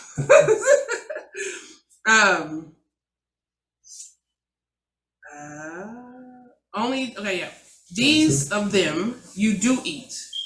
The arbir locust after its kind, and the solam locust after its kind, and the hargel locust after its kind, and the Hagab locust after this kind. Anybody tried locusts before? Anybody? Grasshoppers. No. No. Some people look chocolate covered They do. grasshoppers. It's a delicacy. Yeah, some places. Our children a few years ago, back when our oldest was young, read this scripture and went out to the yard and picked them grasshoppers. Yes. But all the flying insects which have 4 feet are an abomination to you, and by these you are made unclean. Since you brought up, how many of y'all remember what John the Baptist, Yakanami, and Mercer was eating when he was living in the wilderness? Y'all remember? Yeah, locusts and wild honey. Locusts and honey. Yeah. That's what he was surviving on. Wow. And wild honey, yeah. That means he had to fight high. So he was getting the protein, and he was getting the carbs and the sugar right there. Yeah, he had everything he needs. That water and everything he needs. These are and by these you are made unclean. Anyone touching the carcass of any of them is unclean until the evening. And anyone picking up part of the carcass of any of them has to wash his garments and shall be unclean until the evening. Every beast that has a split hoof, not completely divided, or does not chew the cud is unclean to you. Anyone touching their carcass is unclean. And whatever goes on its paws among all the creatures that go on all fours, those are unclean to you. Anyone who touches their carcass is unclean until evening. And he who picks up their carcass has to wash his garments and shall be unclean until the evening. They are unclean to you. And these are unclean to you among the creeping creatures that creep on the earth, the mole and the mouse, and the tortoise after its kind, and the gecko and the land crocodile, and the sand reptile, and the sand lizard, and the chameleon. These are unclean to you among all that creep. Anyone who touches them when they are dead becomes unclean until the evening. And whatever any of them in is dead state falls upon becomes unclean. And this is real important to pay attention to, because I know a lot of times, you may be at a picnic and a bug die in your drink, and you'll pick the bug out and just flick the bug and keep on drinking. It's something about the death of the spirits that's attracted to this kind of death. And I know you may think it's small, but to Abiyah, you are now unclean. So he asks us to, you find a plate, it got a dead fly in it. We finna learn that some plates you should throw away. And some plates you can clean, and they'll be unclean until the evening, but so pay close attention to this. And whatever any of them in its dead state falls upon becomes unclean, whether it is in any wooden object or garment or skin or satin. Any object in which work is done, it is put in water, and it shall be unclean until evening. Then it shall be clean. Any earthen vessels unto which any of them falls, whatever it is, becomes unclean, and you break it. Now, why do you guys think he told us in one vessel it could be washed, but an earthen vessel, meaning like stuff made from clay and things like that? Pottery? Why do he say it should be broken? So we shouldn't use that again. Do y'all know? Because clay is an absorbent, so it would absorb whatever impurities are in, in whatever died in it. Cane is like the soil. What'd you say, Nell? You got something, baby? Yeah. I was gonna say. So I started my kosher journey when I was like 12. Mm-hmm. So I was my knowledge was very, very limited. But I had an email that kind of helped guide me through that. Mm-hmm. When I was little, and I would go to like birthday parties and events, they would have pepperoni pizza. Mm-hmm. And when I found out pepperoni was pork, I would take the pepperoni off the pizza and be like, all right, it's good. I call it a day, eat my pizza. And then my ima corrected me, and she was like, no, you gotta throw the whole piece away because it touched the pepperoni, and the pepperoni cooked into the pizza. And so what you just ate was still the pork. All the so fats. that was just, all of that's still in it for anybody who is needing an example for like modern day new culture. Yeah, we reading about these things that before we knew any better, we didn't practice. But as we learned better, we started putting it into practice. I'm using that term purposely. And once you practice it, it becomes second nature. You start to look at it like the things that you didn't eat before. So we didn't grow up eating rats. Some people did. We didn't grow up eating rats though. So eventually you start looking at pork and shrimp and all that stuff like that. So it's like if somebody had told you they had sliced the rat up and put it on your pizza, and just half though, right? And then they put beef on the other half, you'd be like, nah, I'm good. You might have just told me you put a turd on your pizza. Look, you can throw that whole oven out. Not just the pizza. We ain't fixing that. You might as well just told me, I sliced a piece of poop up.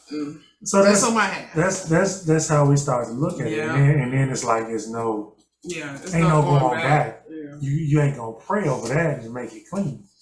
Contrary to what Christianity may have told us. But it's really, a lot of, I had somebody, I was talking to somebody about this a couple years ago, and they just was kind of like, he was a Gentile. She kind of, what they call it, emo. And, I was telling her about the laws and just, how detailed Abba Yah's laws is.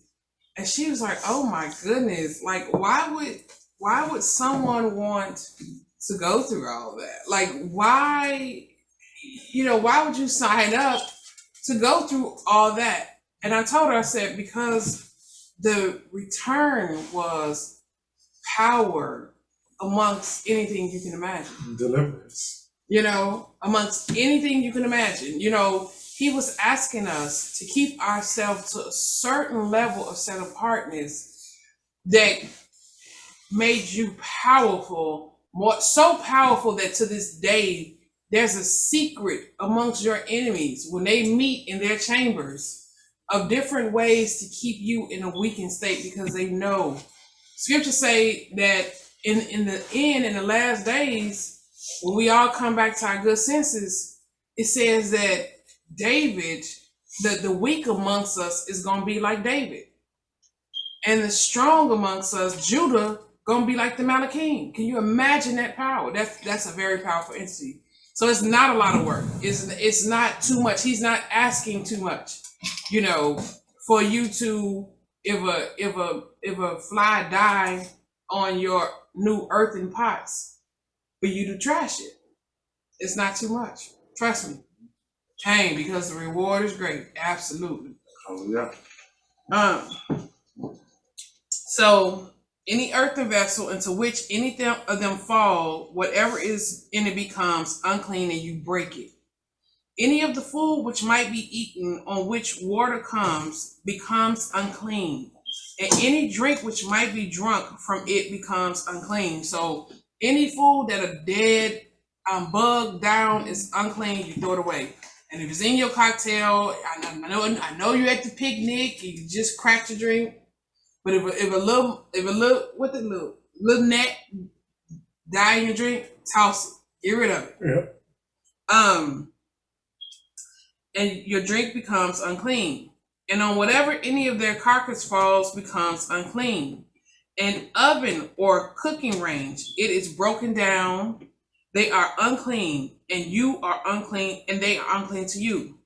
But a fountain or a well, the collection of water is clean. But whatever touches their carcass is unclean. And when any of their carcass falls on any planting seed which is to be sown, it is clean. But when any water is put on the seed, and any food on any such carcass falls on it, it is unclean to you. What did he just say? So, go ahead. Who knows? Cody? A seed, when you plant a seed is dead. So in order for life to this plant to begin, it must first die. You know what I'm saying? So the seed, if you got bugs in your seeds, you're okay because the seed is already in a dead state. But once you put water on that seed and that seed starts to sprout and roots come out, that seed is now alive. So, you know, you'll be very careful with your that's why when I be out in the yard, you know, a lot of people smash bugs or whatever right there on they peppers, and you know what I'm saying? Be careful because you'll make the you'll make the fruit unclean.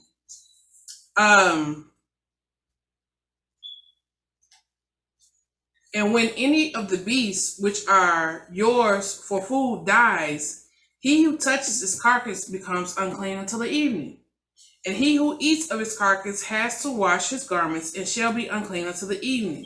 And he who picks up its carcass has to wash his garments and shall be unclean until the evening. And every swarming creature, the ones that swarm on the earth, is an abomination. It is not eaten. Whatever crawls on its stomach, and whatever goes on all fours, and whatever has many feet among all the swarming creatures, the ones swarming on the earth, these you do not eat, for they are an abomination.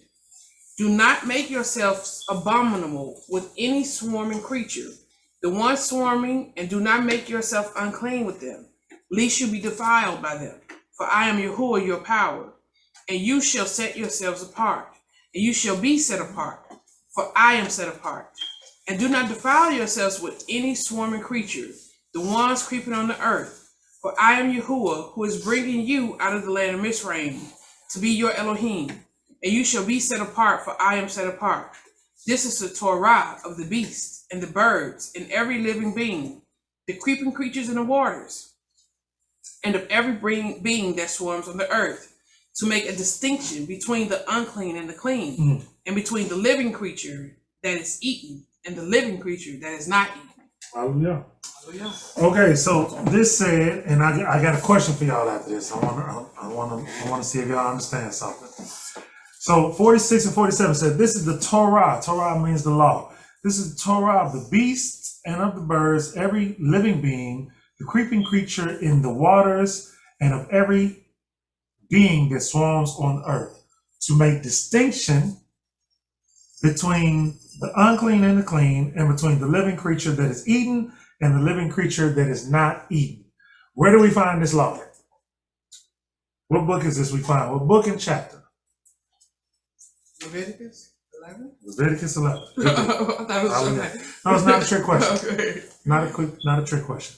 Okay, so in Leviticus 11, we find the law of clean and unclean. Whose law is this? Yah's law. It's Yah's law. Right. Yah gave us this law through Moses. Hallelujah. Was this law on the earth before he gave it to Moses to give to us? Don't answer. Was this law in earth before he gave it? You either. Latasha. She can't answer. I can't answer. Hallelujah. Hallelujah. We got yeses. Good deal. Good deal. Good deal. Hallelujah. Where can we see that at? Y'all wanna just give me the book. Hallelujah. And so for anybody watching, they're posting yes and they're posting Genesis. So I'm gonna give it to you. Genesis, we're going to go to Genesis 7, right at the beginning of the chapter. And I'm gonna read this for anybody who's not in the room with us and who didn't already post yes and Genesis. So hallelujah, good job, man. Good job.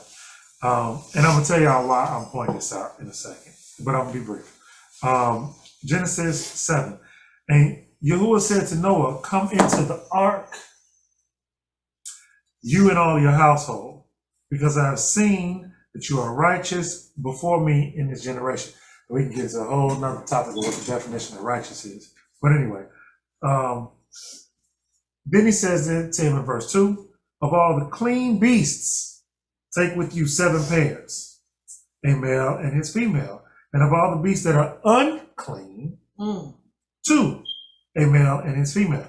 So, look, he couldn't tell Noah to take clean and unclean without Noah knowing the law that we just read that Moses reinstituted into the nation, right?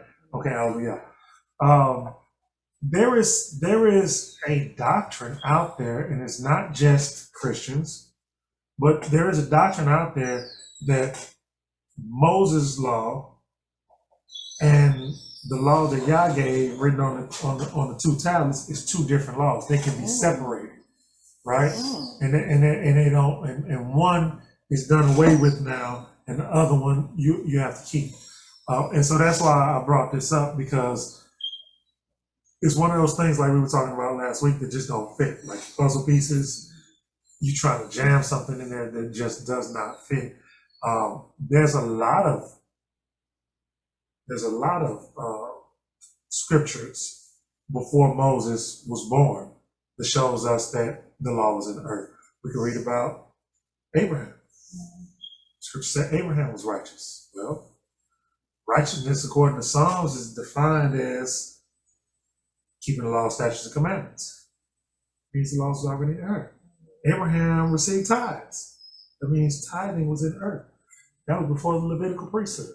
We're not going to get off into that, but just wanted to point that out since we're reading the law of clean and unclean. All right. Real quick, what came to mind when I was reading about the swarming insects? How he was saying how these insects are abomination to you. You don't eat these. You ever seen like these movies when they show you a demon, and when you see the demon it's a bunch of like swarming eyes. And you know what I'm saying? Yeah. Like Candyman. Candyman was bees, but like they are swarmers. But like rules say they unclean. You ain't supposed to eat that honey. Oh, Jack and the Mercy. Okay, but anyway, I was thinking about like the mummy. Did you see the mummy when that ancient demon came out and he was a bunch of them with all the legs, caterpillars or whatever? They have flies, and beetles. That's what came to mind when I was reading. And remember, they looked out and they saw the swarm of flies. Swarm of flies. Oh, I hate flies. And I think if we did a little digging. Wait a minute. What? Go ahead. We're not supposed to eat honey. We're not supposed to eat honey. No, that's a doctrine. That's what some brews teach. Remember, we was just talking about Yakina and the Mercer who ate honey. Yeah. You know what I'm saying? But some brews teach when they on this. It's nothing wrong with being. It's not wrong with being a vegan or not, doing any animal products. It's nothing wrong with that. But you got some brews that's teaching this doctrine that for the brews who decide they want to eat clean meats or, that they're going to hell. Everybody going to hell. Well, that was not dealing with veganism. No, that was dealing with they just the honey being unclean. Yeah, I had one of the brews. We got in a long conversation. I was showing them, telling them the process of honey. See, they don't. No, they was messianic. They just said that. Got to be, because Yakina ain't honey. Yakina ain't honey, but they were saying that the honey unclean because the bee vomits the honey. Yeah, but there's no scripture. You know what? And the reason why I asked about that is because that is one of the things that Yah created that is so powerful and so it has so many different properties, and it's the one thing that does not go bad. Yes, it is. I'm a bee. It's the one. It is the one food that does not have an expiration date. It does not go bad. Yeah. It's amazing. And then as far as the healing properties for our body, it's crazy. So that's why I asked about that Nah, because it's I couldn't fathom that. Nah, I threw that out there messing with her because that's one of those doctrines out there that who knows where they get this type of stuff from. But I wanted to circle back to the swarming insects because it is very possible that the particular insects represent a deity, especially if you talk about horror movies. You know what I'm saying? Stuff like that. If you're talking about swarms of flies, well, what deity do these flies represent? So if you're talking about beetles, especially like the scarab beetle. What deity is known to associate or have You those? know who Lord of the Flies is. Old Beelzebub is Lord of the Flies. Coach Leslie, you got something back? Oh yeah, I was just gonna say I heard that it's really good for you to eat like local honey, that'll help you help your body to kind of get used to the pollens and things in the air so that you don't your allergies aren't as bad. I've heard that too. I would assume that's true. And we just read where he told certain in certain cakes that they was making, he was telling them to put a little honey on it. You know what I'm saying? So I don't know where the brews get these things from, but I'll tell you where they don't get it from. I don't know. because like she had pointed out, it is when we have a patient that comes in and they have anything, even asthma, we tell them to go get raw honey from wherever their area is. It has to be from your area. You drink that in 1 week with just adding it into a cup of tea. Your allergies, your asthma, everything, it acclimates you to your climate. Yes, I can believe it. I look at the bee and I see the greatness of Abiyah. Like, I sit and I stare. I keep bees, so I sit and I stare at these bees. Like, the things that bees can do is beyond.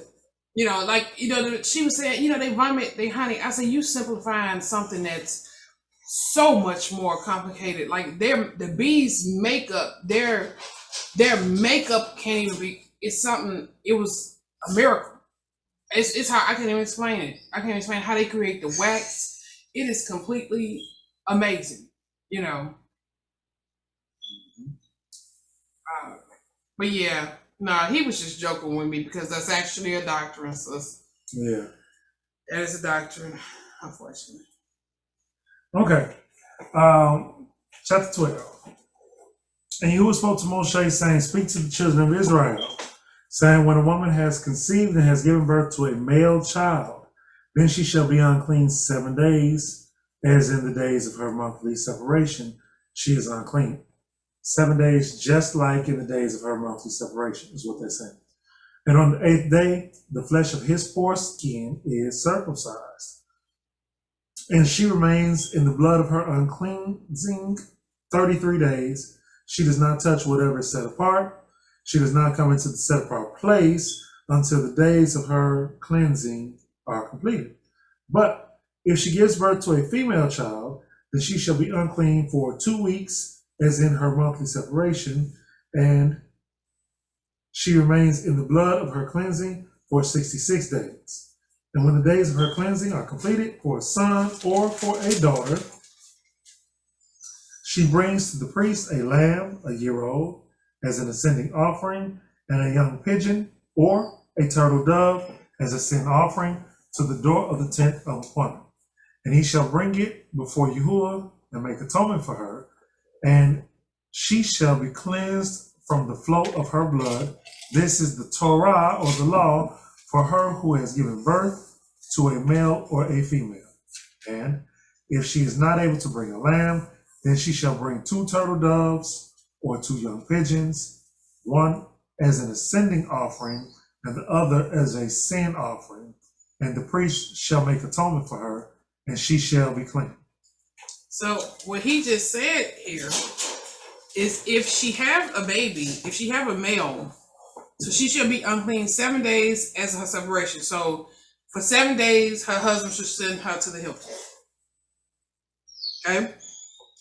However, after she come back from the Hilton, she's still Don't jump on that, y'all. Don't jump on that. She's still unclean, but she can come back amongst her family, but she can't go in the congregation. She can't go to the temple, whatever may have you. Yeah. She's still unclean. So when in this set apart place, as it reads there, it's not talking about the temple. It's talking about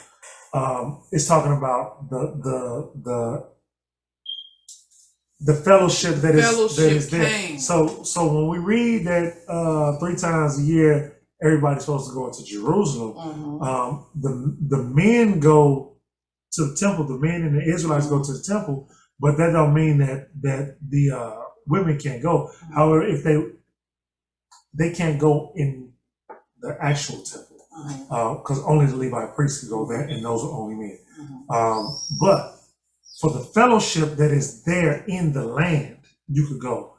But this is also showing you, as Rev mentioned in another study we were doing, that not just when she has a child, but when she's unclean in general, or any of us for that matter. But this is, since we're talking about birth and the time of her monthly separation, you're not supposed to go among the assembly or to the set place at that time. And so there is a difference in the amount of time between if she have a boy child and she have a girl child. Gonna admit, haven't quite, and I did a little research into it, but haven't quite got a full, complete understanding as to the difference. But Why I did it's double the time for female child? Yeah, but I did do some digging in it, but I'm not confident enough to share it. So I won't be sharing it today. Coach Latasha, you got something on that? Oh no, I was going to say I didn't even understand at the time when I had my son. I didn't even understand why my grandma, she was just like so adamant of him being circumcised on the 8th day. Because she was like, no, he's not supposed to be. And they kept like they kept me in the hospital for their whole time. Because she was just like, he's not supposed to, and I kept saying like, what? Because they was going to do it on the 3rd day after he was born. My grandma was like, no. And I'm like, Grandma, well, I'm ready to come home. And she was like, no, they not supposed to do that. But she was just so adamant about it because she said that's what they did when she was coming up. But I don't even think she realized it was the law. It's just something that was always taught throughout the generations. Oh, yeah. Wow. I bet you those doctors. Yeah. I bet you the doctors. Yeah, they did. They probably knew. Yeah. And I didn't even know at the time, but she was just like so adamant about like, you can't come home until after he gets circumcised, and he can't get circumcised until the 8th day. And that was for all the boys in our family. And she was just like, and I'm like, on the 8th day. Yeah. Oh yeah. If you would have told the hospital that you were Jewish, then they would have automatically known and they would have did that. Wow. We actually go through cultural teaching, and in those cultural teachings we learn like what Hebrews are, what their cultural beliefs are, what is expected, what Jews are, their cultural and all of that. So that's why it's important when you do go into the hospital that you do bring up your cultural differences, because that does make a difference on how they treat you and what they will do for you. Yes, it do. Yes, it do. Because even with like going to different resorts and stuff like that, before they was even born, I think like we stopped eating like pork in our family when I was a kid. So we would always say like, we can't have that or we can't have this, and they just didn't understand. The first thing they would always say, "What, y'all Muslim?" Like that was the first thing they would ask us. "What, are y'all Muslim?" Like, no. They just said we can't eat it, and it was just not like she never really told us why we couldn't eat it. It just was like we couldn't eat it. Yeah. So here's something that and I'm glad you brought that up, Coach Tamika. As far as the training on the medical side, I've been adamant about this since our children were being born. And we had to go through a lot to get our children, our sons, circumcised on the 8th day. And that's when I understood. As we coming into the truth, and as we waking up, and as we coming out of this 400 years, as we have, it is very important for us to open our mouths and articulate, just like you said, who we are. If you got to say you're an Israelite or you're a Hebrew, and they don't understand it, and you say Jewish or Jew in order for them to make the connection, do that. But the more you say it, and the more often when they ask you to write it down, what's your race, nationality, I check the box. I check the box and I write Israelite, whether it's job application, whatever it is, because we're teaching them now. Yep. You know what I'm saying? And so I can't hide from it in fear of offending them. I got to check the box, write it down, so that they now know what it means when someone writes Israelite. Oh, so like the Jews, but they're black. They want their children circumcised on the 8th day. They don't work on the Sabbath day. They keep feast days. You know what I'm saying? I was talking to a brother about this week. The laws are already on the books, right? This is how beautiful Abiyah is. The laws are already on the books to protect you. Yep. Your customs, your traditions, and your belief, because the Jews made sure that everybody respected them. Sure did. So now when you tell them that you are who they say they are, and you don't have to get into that debate with them, but if you just tell them that that's who you are, the law is already on the books. They have to respect it. They can't even argue it. They can't even ask you for proof. They can't ask for proof. They can't debate it with you. They can't. Who do you think you are? Why do you think? Not as it relates to doing something that you say you need done for your belief. Now, if they just want to ask conversationally for you to help them understand, that's different. But they can't use it as a determining factor with vaccines. And whether vaccines too. They can't use it as a determining factor in whether or not you're going to get, say, the day off or the circumcision on the 8th day. We have to articulate it. I want to harp on that. I'm glad you brought that up. It's two things I've learned to do to like have people just really respect what I'm saying. First of all, you throw out that Jewish word, people jump tight because they got so many laws set into place to protect their beliefs. You know what I'm saying? And another thing, if I go somewhere to eat and I really want them to make sure that my food is like prepared separate and everything. I tell them, it's just that shellfish will kill me. I mean, it's true. It's regular law. That's death. Shellfish will. Do you want to see me die today? So they equate that with allergies, which is important as well. That is important. And so me and her do that a little bit. I tell them like, if they're gonna ask why, I say because I'm an Israelite. But then if they don't understand, I say, so you may say Jew, but Israelite. But then they get it, and it's like, the light bulb. Oh, okay. Do you want? And on the medical side, it's actually broken down to they have Black Israelites is the section that it's called. So they do know. So they actually, I'm telling you, it's on the books. What it is we don't speak up. You understand what I'm saying? I've been saying that so we don't know.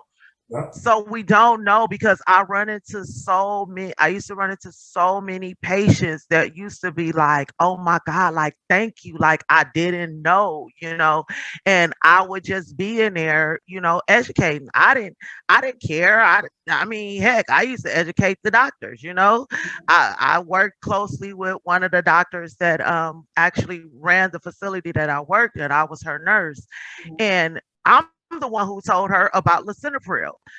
She was prescribing that. It works great for white America. It is a great medication for white America. However, Black America, it is killing us. Now, they actually had an article in the doctor's magazine about it. That's how I found out about it.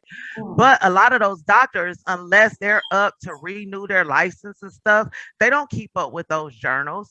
I'm nosy. I like to read everything. So the doctor throw it on the desk, I'm opening it up.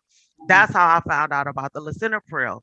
Then I started doing studies on it. So when I would get, the black people would come in and they would sit down and they're on this, I'm like, have you talked to, anybody about this lisinopril? Have you had issues? Well, she told me I'm gonna have a cough. Okay, but you know what? You're not supposed to have a cough. You know what I'm saying? It's only black people that get a cough. You know why black people get a cough? Because that medication is not good for us. You lucky you're getting a cough because a lot of us are actually dying from it. It's swelling up their tongue and closing up the passage. And it's the lisinopril. And of course, black people are getting high blood pressure because of the things that we eat over here. It is one of the ones they tried. Yes. I ain't never took none of them. See, and it's like, and they are giving it out like it's candy, and And it's literally killing. I thought maybe I had got bed bugs or something. My head was itching. I was just scratching all over. I didn't know what was wrong with me. And found out it was the lisinopril. I mean, I was just itching all over. Yeah. Yes, and I tell them patients, I stop them right there. I say, listen, when this doctor come in this room, you tell her that you read this article about this lisinopril and you get off of it right now, but it's like, and it's so many, I have so many patients that used to call the office and they wouldn't even speak to another nurse. They're like, no, just leave a message for Tamika, like I don't even want to talk to nobody. Cause I used to tell them, everything. Don't let them put you on this. Change your diet. I had a diet restriction that I got off of Google that I would print out, and I would tell them, this is what you eat. You start eating those green leafy vegetables. You cut out the pork. You go walking for 30 minutes a day. And they will come back like, oh my God, like, the doctor is like, what did you do to bring your blood pressure down? Oh, I just changed my diet. And that's what we had to do, and that's exactly what I did. To beat cancer, I literally got in Leviticus 11, learned what I was supposed to eat, learn what I was supposed to eat, and it hurt my soul because I was a seafood, crab eating, shrimp every day of the week type of person, and I did that. The medications that they wanted to give me for the cancer treatment, I didn't do that. I started taking herbs. That's all I did. I drank honey and ginger and, I went total herbal on everything. And they could not believe it. When they went back in there, they couldn't find not one cancer cell. I didn't even get to chemo. When they did, I was ready to, I was ready. They were ready to go through my back to figure out exactly what spot the cancer was at so that they could start my chemo or radiation. They did my last blood work and they could not find not one cancer cell. See what I said? Okay. So, Coty, Shania was asking what the lisinopril was for. I believe it's for high blood pressure. Is that right? Mm-hmm. Yeah. Coty Leslie?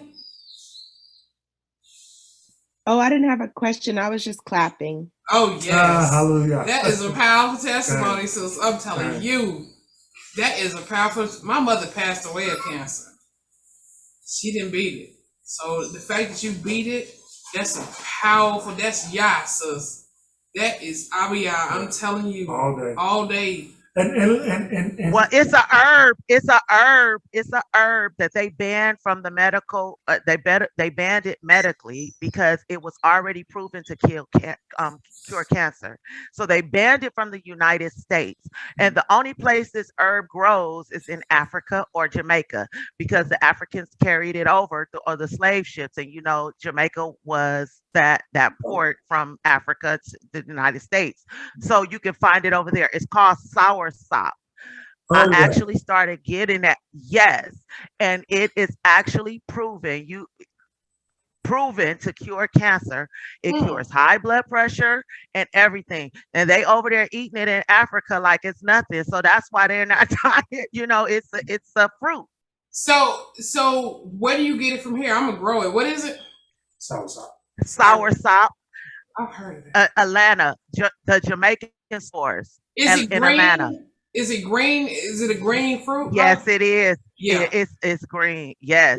I the teas I did the leaves I boiled it for a tea, and then the fruit you actually can eat the fruit and mix it up, but it brings down it cures diabetes, high blood pressure. Your sister got high blood pressure. I'm too stressed. My blood pressure through the roof. Yes, and it is approved, and they banned it from the United States because of that. She said, Coach said sour sop tea healed my brother. Hallelujah. Hallelujah. Y'all finna have me growing that. I'm finna grow it. I'm finna give me some seeds. Sunday. Now they got me taking the what you call it? Lisinopril. Yeah, they got me taking that. Oh. And I guess that's probably why I'm swollen up in here, and they wanted to do surgery, but I wouldn't let them. Don't let them. Wow. It was giving her extreme headaches, and they wanted her to try some more different stuff, but we went to dietary remedies, and it's gotten better, but it's still not resolved. I gotta drop some more weight. Mine. I think still working on it. I gotta more exercise. I gotta drop some more weight. I'm overweight. That's why my blood pressure is high like that. Okay. She said, I bought a fruit from the store. Germinated seeds. Now I have 2 stars. Wow. Okay. Oh, okay. All right. Yep. Me too, Coach. Sunday. I'm on it. Yeah, Christine, I'm not a doctor, but I would recommend that you kind of cut that lisinopril loose. Okay, they got me taking 2 a day. Yeah, I would find something else to take. I would tell them I want something else. I'm on it too. They prescribe it a lot, just like you said. So now I'm being educated what I need to do. Even the doctor that prescribed to her said it's the first thing they prescribe. And when she was complaining about the headache, she said, well, it is possible that African American women have different reactions from it. She did say it, Yeah. And then we was probably made from pork juice. And we were listening and thinking like, so if y'all know this and this is what the studies show, why are y'all still prescribing it? Like, why is it still the first thing you prescribe to African American women, even though you got that data and that research showing it? We got to get more exercise, and we got to just, be educated, change our diet. Like me, I'm trying to cut fried foods out of my diet, just different things, just trying to take control of it. I just started bike riding. I take control of it. And then stress, like we under a lot of stress. We have to do a lot of stuff. You know what I'm saying? And so we got to somehow, I was just talking to my children about, we got to somehow step out of this rat race. And I know it's like, well, how am I supposed to survive? But see, the thing is, right? We always feel like we don't have enough. And so we always grinding and crunching and thinking and plotting and how can we get more? How can we get more? How can we get more?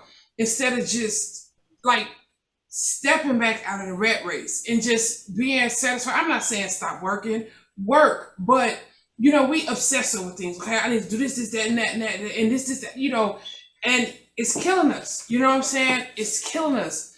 Find something that give you shalom. Like for me, it's my garden. You know what I'm saying? It's my plants. It's working with my plants. And they give me shalom. I play my records. You know what I'm saying? Now I went and added extra stress to myself, which is I'm already the mother of 8. I'm already a wife. I'm already homeschooling. Now I've made myself a writer. You know what I'm saying? And now folks like something that should have been a hobby, just done every now and again. Now folks like, no, we need it now. We got to cut the stress. We got to somehow find shalom, sisters.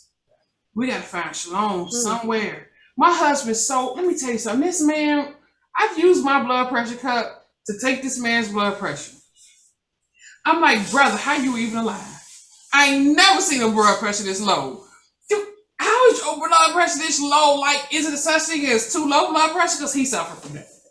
And what are the side effects from too low blood pressure? It's not too low. There is such thing. My blood pressure is not too low. I was say it's on the low side of what's, y'all got high blood pressure. I just don't. I don't. Listen. My blood pressure. Yeah. I don't let people stress me out. I'd rather stress them out. So if I see somebody trying to stress me out, I'm gonna flip it on them real quick. I be running around here trying to do every little thing for the children. You know what I'm saying? Every which way they go and every which way. I be trying to, and this man be like, "You're a fool." I don't say that. I don't say that. In every sense of the word, you be like, listen. You need to make them children. They young. They'll be okay. You need to sit down. Yeah, we the parents, right? Well, no, honestly, we the parents, right? In this system that we have been raised in, this system teaches us to run ourselves ragged and let the children, think about it, it's in the curses, let the children rule the house.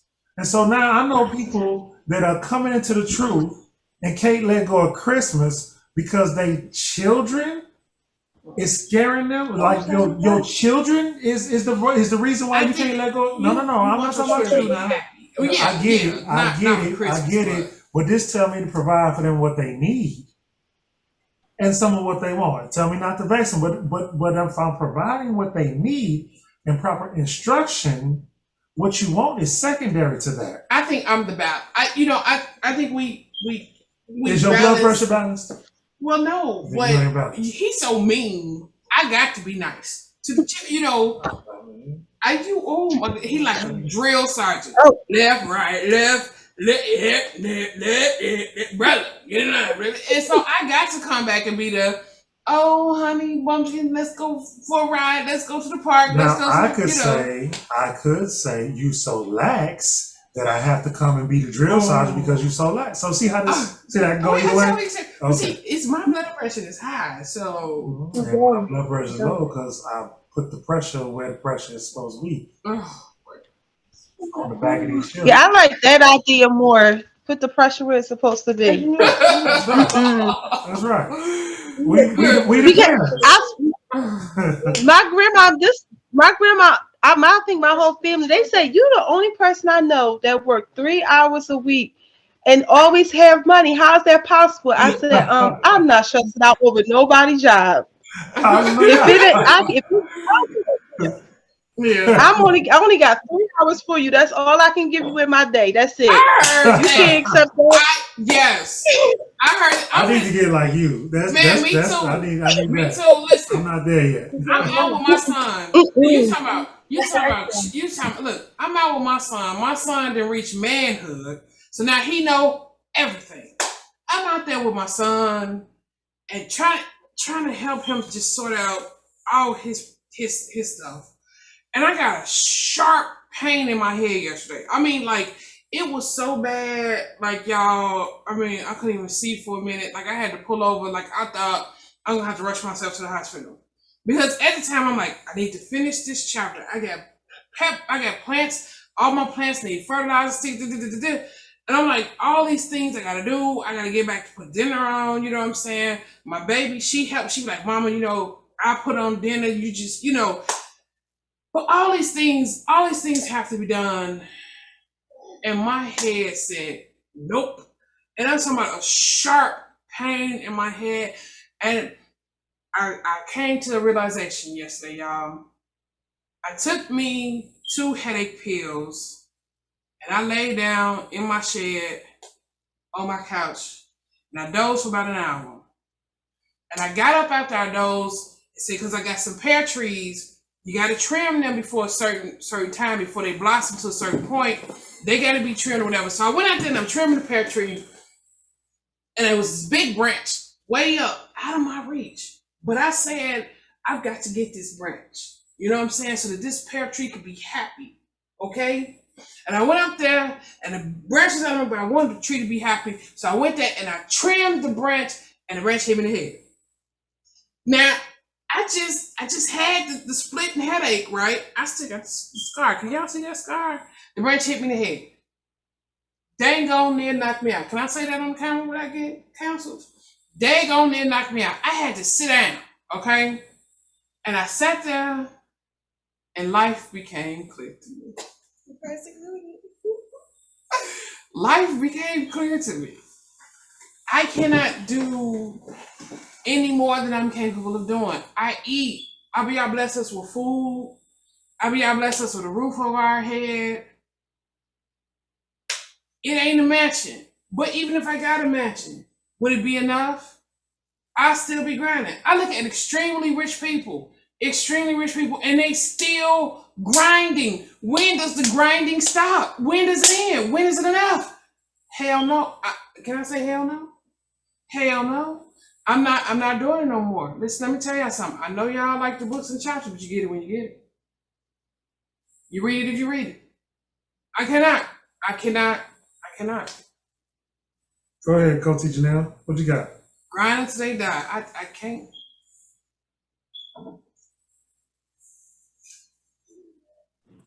So when you were saying about how kids be running the household, that's kind of what I get from this whole term of gentle parenting. How you see a child, gentle parenting. It's been a term that I hear a lot since I had my baby.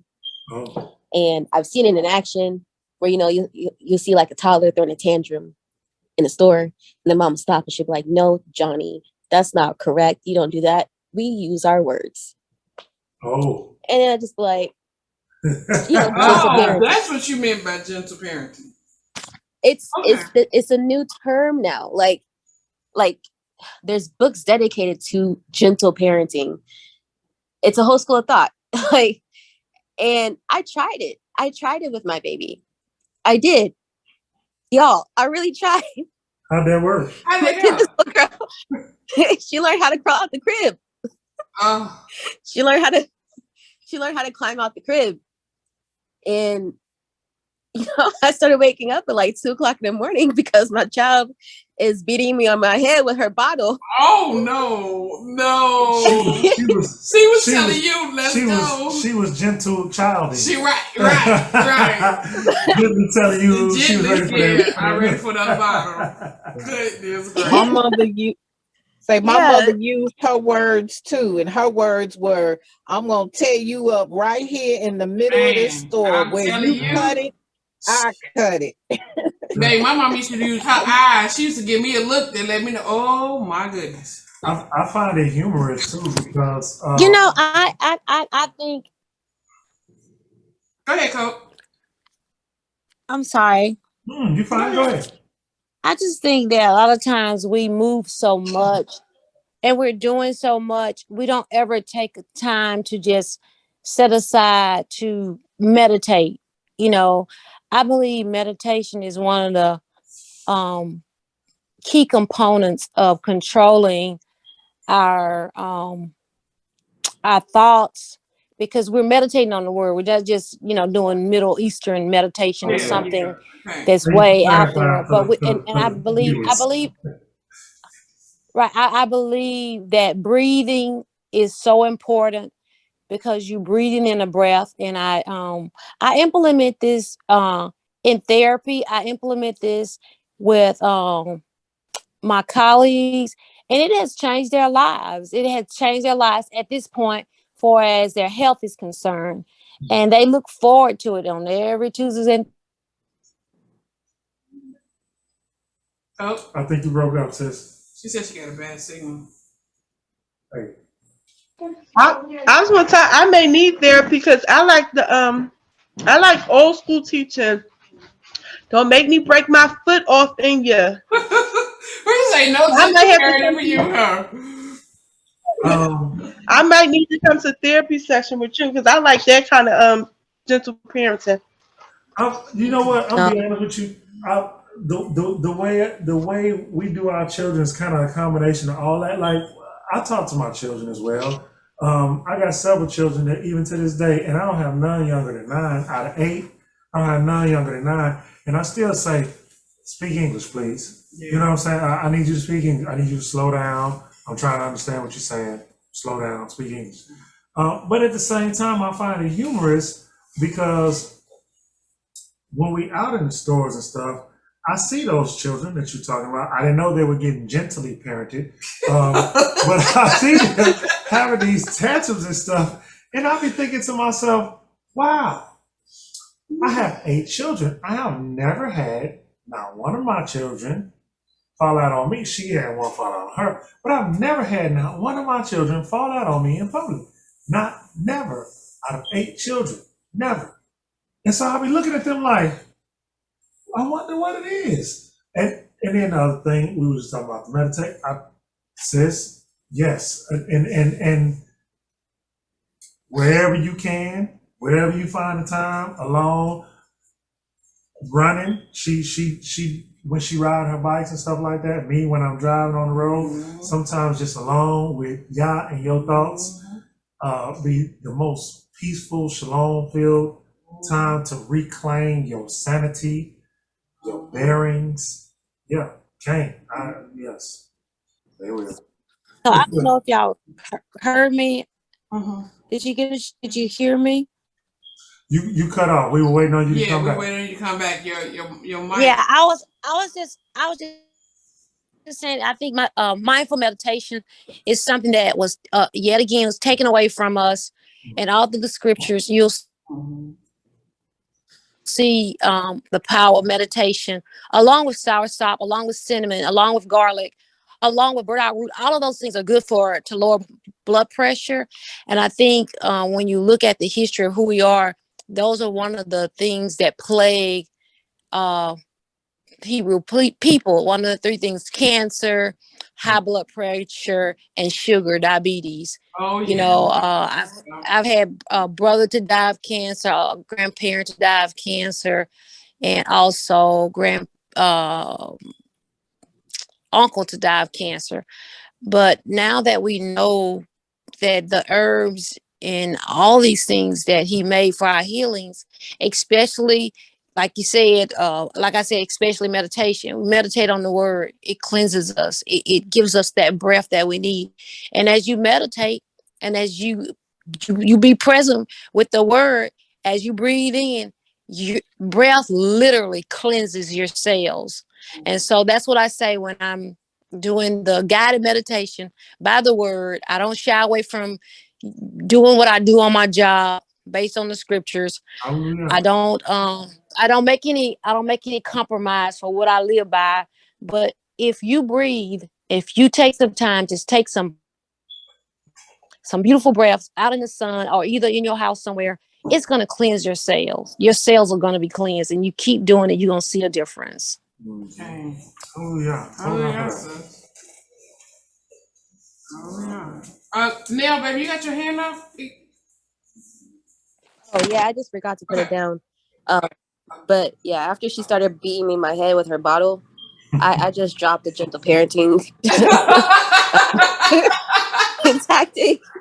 Wait a minute, let me tell you something, baby. I know Lil Mama. And Lil Mama will beat everybody if you allow her. She rough. I didn't think the gentle parenting was gonna last with my baby because she I mean, you can try to be gentle. She might get a black eye for your efforts. Oh man, that's my fault. Her name is Ariel. That's my fault. Baby, I named her that. Look, my little baby rough. I'm telling you. I think Celeste had her hand up. Coach Celeste had. Was it Celeste or Coach Leslie? Or was it Leslie? Who had that? Oh, it was me. I put it down. I was just gonna thank Cody for saying that about meditation because I used to do that a lot, but then I was, just thinking about like some of the things that they're saying, like in the guided meditation that I watch on YouTube. And I started thinking some of the chanting and stuff. And I was like, I don't really know what they're saying. And I don't know if I should be, a part of this. So it was a good comment to make that you can still practice it, but just, meditating on the scriptures or just using the cleansing breaths. I don't have to follow those people and all the whatever it is they say on the YouTube videos. So I was just gonna thank her for saying that. Yeah, and if you get a chance, you can look at the Watchmen's. They have a really good meditation, and then he has also an amazing explanation of why and some of the things happened to him about meditation, how he had gone the wrong way, and then he, of course, prayed, and now he's back, you know, on in the truth. But meditation can be powerful negatively and positive. Repeating hallelujah. Positive, but it's just that you got to do it the right way. I have taken my blood pressure, right? And high. And then I lay there for a minute and I repeat, hallelujah, hallelujah, hallelujah. But in a brief breath pattern in which I'm taking real deep breaths and then exhaling, hallelujah. And then you say it at a slower, like hallelujah, hallelujah. You know, it's causing you to breathe in a way. And then I take my blood pressure again, and my blood pressure was like extremely not low, but low for me. You know what I'm saying? Low for me, like lower than medication make it. So it might be something to that. Yeah, I think sometimes we just jump up and we move too quickly, or we just throw some salty something in our mouths, and we don't really, we're not mindful. And so when I say mindful, like everything you eat, you know, you're mindful. Because I also do like a mindful meditation sometimes with eating, with, you know, go in the cafeteria, because you're mindful what you put in your food. If you can be grateful and say with everything, give thanks. If you can be thankful for a salted piece of pork and you know that's wrong, well, go ahead and give thanks. But you know you're not going to be doing for that. That is being mindful. But at the same time, if you're going to be true to who you are and true to who Yah is, you're not going to do that to your temple. And so you're going to be mindful of those things. So mindfulness, taking in the breath is life-changing if you do it according to Torah and you walk it out with fear and trembling without disputing or complaining. And it changes your life. It changes your life. Like you said, there's no nice way to parent, because you know what, at the end of the day, the child either gonna control you or you gonna control the child. So either way, it's gonna be some pains. Who's gonna get it early or later? It's up to the parent, because 99% of the time, 99.9% of the time, if the child is not doing what they're supposed to do, you have to blame yourself. I remember when Akuta Ribi, I made a huge mistake as an older parent, but she was able to tell me, she said, no, you should have been the one to do this, this, and this. And I had to take that rebuke and say, thank you, and be mindful of it. And the thing that we don't do, we just talk and say all kind of stuff. And I'm bad at it. Sometimes I don't think, I'll just say stuff, but I wasn't mindful of my brother or my sister. And it either hurt or it either causes some type of, you know, confusion that you never meant to. That's not in your heart, you know, to do those things. Some people it is. Some people are just wicked and they do want to hurt each other. But when you really are mindful and you think about things, I think it calms us. It calms our blood vessels, and we become better people. Oh yeah. I think you know what else is just real quick, I was just gonna say I think that adding that word to it, as you said, Koti, and as Real said, is very important. Like you said, you see, especially Dawid speak of it very frequently, and we have to remember that, especially when we're dealing with the Hebrew, like the Hallelujah and other Hebrew words, that you're talking about the language that was used to speak creation into existence. And so there's power in words, there's power in sound. Absolutely steer clear of, you know, this Eastern philosophy and Eastern tradition, Gaia, Buddhism, all that stuff. Run from Gaia. However, run fast. However, meditating and understanding that what was breathed into Adam's lungs when that clay form was configured was Yahuwah's breath of life. So that's when Koti was just talking about the breathing exercise. When Rhea was talking about my blood pressure, I mean, we joke, but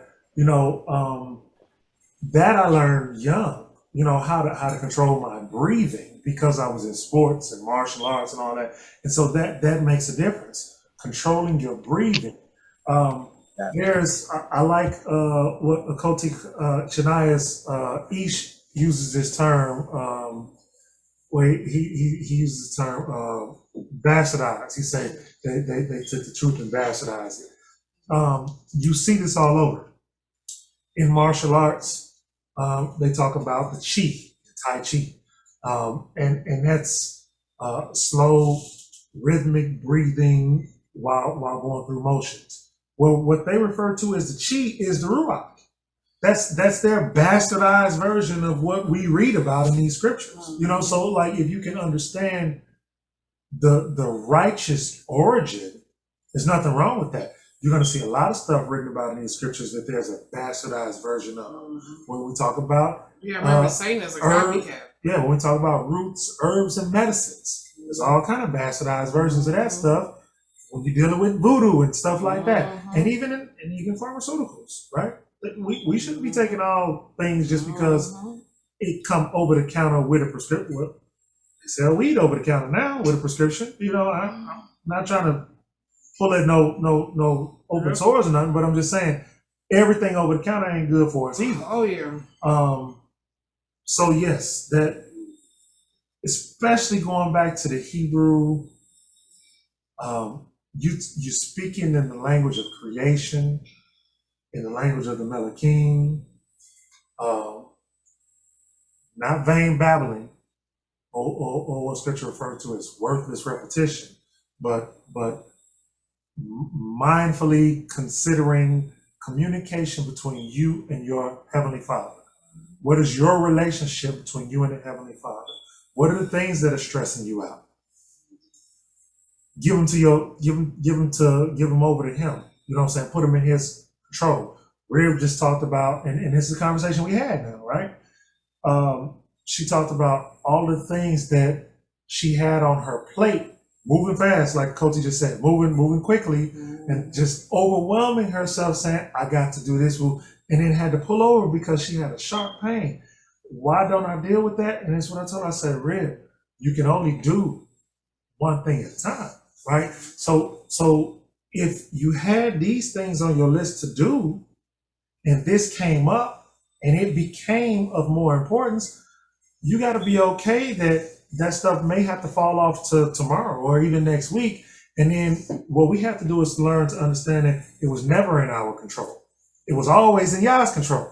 So if something else came up and what you or I had planned to do can't get done today, I may be frustrated about it for a minute, but I ultimately got to understand it must not have been meant to be today. That was my plan, it wasn't Yah's plan, and then be okay with that.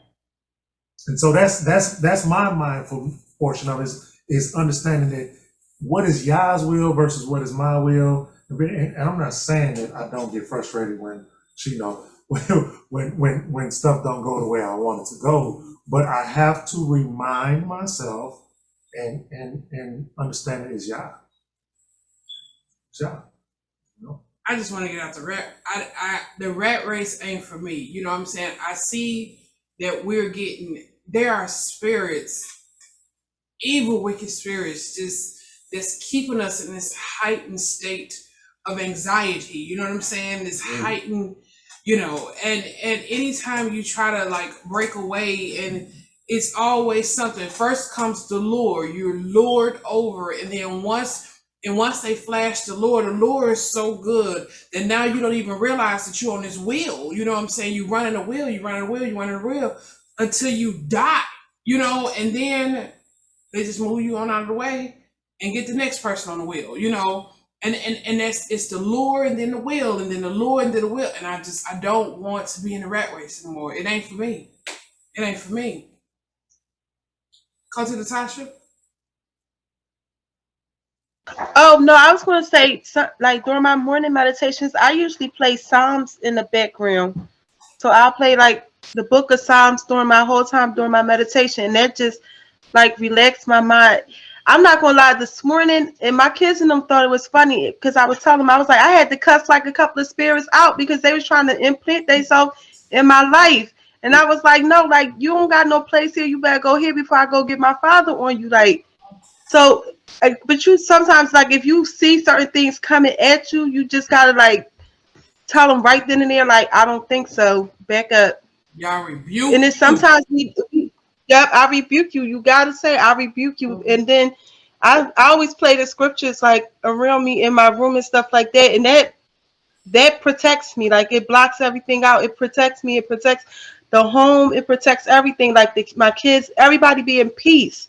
And I noticed that like some days when I don't play the scriptures, like when we go to bed, I play it every night. But then if it's like some nights when we don't play it, people wake up with attitudes. I'm like, okay, what's wrong with you? And then I remember like, oh, we didn't play this last night. Because I try to play it like throughout the whole house when we go to bed at night. Oh yeah. I like You know, I want to say one. Can I say one thing about that? I do notice, and you know, people don't want to say certain stuff because we have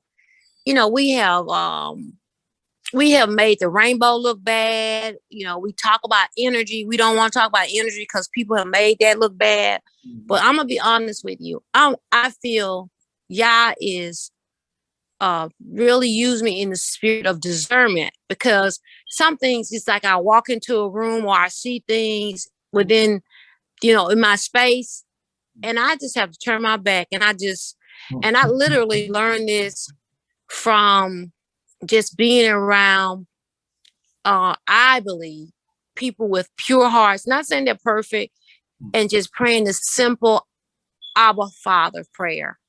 And I learned to just turn my back and not acknowledge the evilness, the wickedness, and I began to lift my hands toward the land and pray the Our Father prayer. And just the other day, I literally saw darkness. I turned my back toward it like I didn't see it and began to pray to our Abba Father. And I prayed that prayer. When I turned around, literally, what I saw, I could see stuff like the darkness left the room. Because when you acknowledge it without like addressing it, which like I said, like the words of profanity, it ain't gonna go nowhere but hit the wall. But if you turn and you come back with the words of the Hebrew language, words that Yah has given us to pray, instead of coming up with something on our own, because we learn as I did was as a Christian, you pray all this stuff, but it means nothing. But if you pray the word, if you pray the scriptures, I've seen it here recently in my life that I don't have to come up with a prayer. I mean, I don't have to come up with a prayer. I'm not saying that you can't pray stuff for what you need, but when you're in the situation, you see the darkness and you feel the presence of evil, the energy that they say, now that they say, call it energy. And of course it is energy because our body has energy in it. If you just sit and you just don't move your hands, you'll see your hand twitch because that's energy. Your body is constantly moving. Sometimes it goes outside of you. And if it's wicked, sometimes it can be left in your space. And so I'm constantly praying as a therapist. I'm constantly praying because people are always in my space, but I want to make sure that, the Holy Malachim's clear it out for me because I don't want to deal with it. I don't want to have to deal with it. And you don't have to because you have the power. What Yah has blessed, can't nobody curse it. Absolutely. Dang. Told out y'all, man, y'all giving some good tips and tidbits and insights. Y'all rocking and rolling tonight. Y'all really, because it took me getting hit in the head with a tree stump. Y'all got to figure it out. I'm telling y'all, man. We're going to go and wrap it up, y'all. So tomorrow we are convening to present the calendar for Goshen Group Assembly again. If you guys want to join, I will share. It's the same group, it's the same login ID, but I'll repost it if anyone wants to join. We're gonna go ahead and call it. Yeah, I've been up since about 4:30 this morning. I'm trying to look at y'all because when I look down at y'all, it looked like my eyes are closed, even though they're not. And I think it's just the tiredness. But he is not above nodding off, though. He will do that. He will do that. Not on camera. Not yet. Torah for the fellowship, fam. Love y'all all. Thank you for. Oh, wait. I have one more thing. Absolutely. Go ahead. No, I'm only playing. I did that for your kids. Look at my daughter. My daughter. You should see her. You should see her all the time. Oh, she did it. She did it. I'm wondering. I'm glad you got a sense of humor. Yeah, we were my baby show. She was like, oh, she did it. She was waiting. Hey, that's gonna be the running joke. That is. And who she get? We are always open with. Did you get kicked out of anywhere today? And wait for you to get the ear. All right, fam. Shabbat shalom, y'all. For joining us. Shabbat shalom. We love y'all. We love y'all. Shalom. Lila Tov. Shabbat shalom, everybody.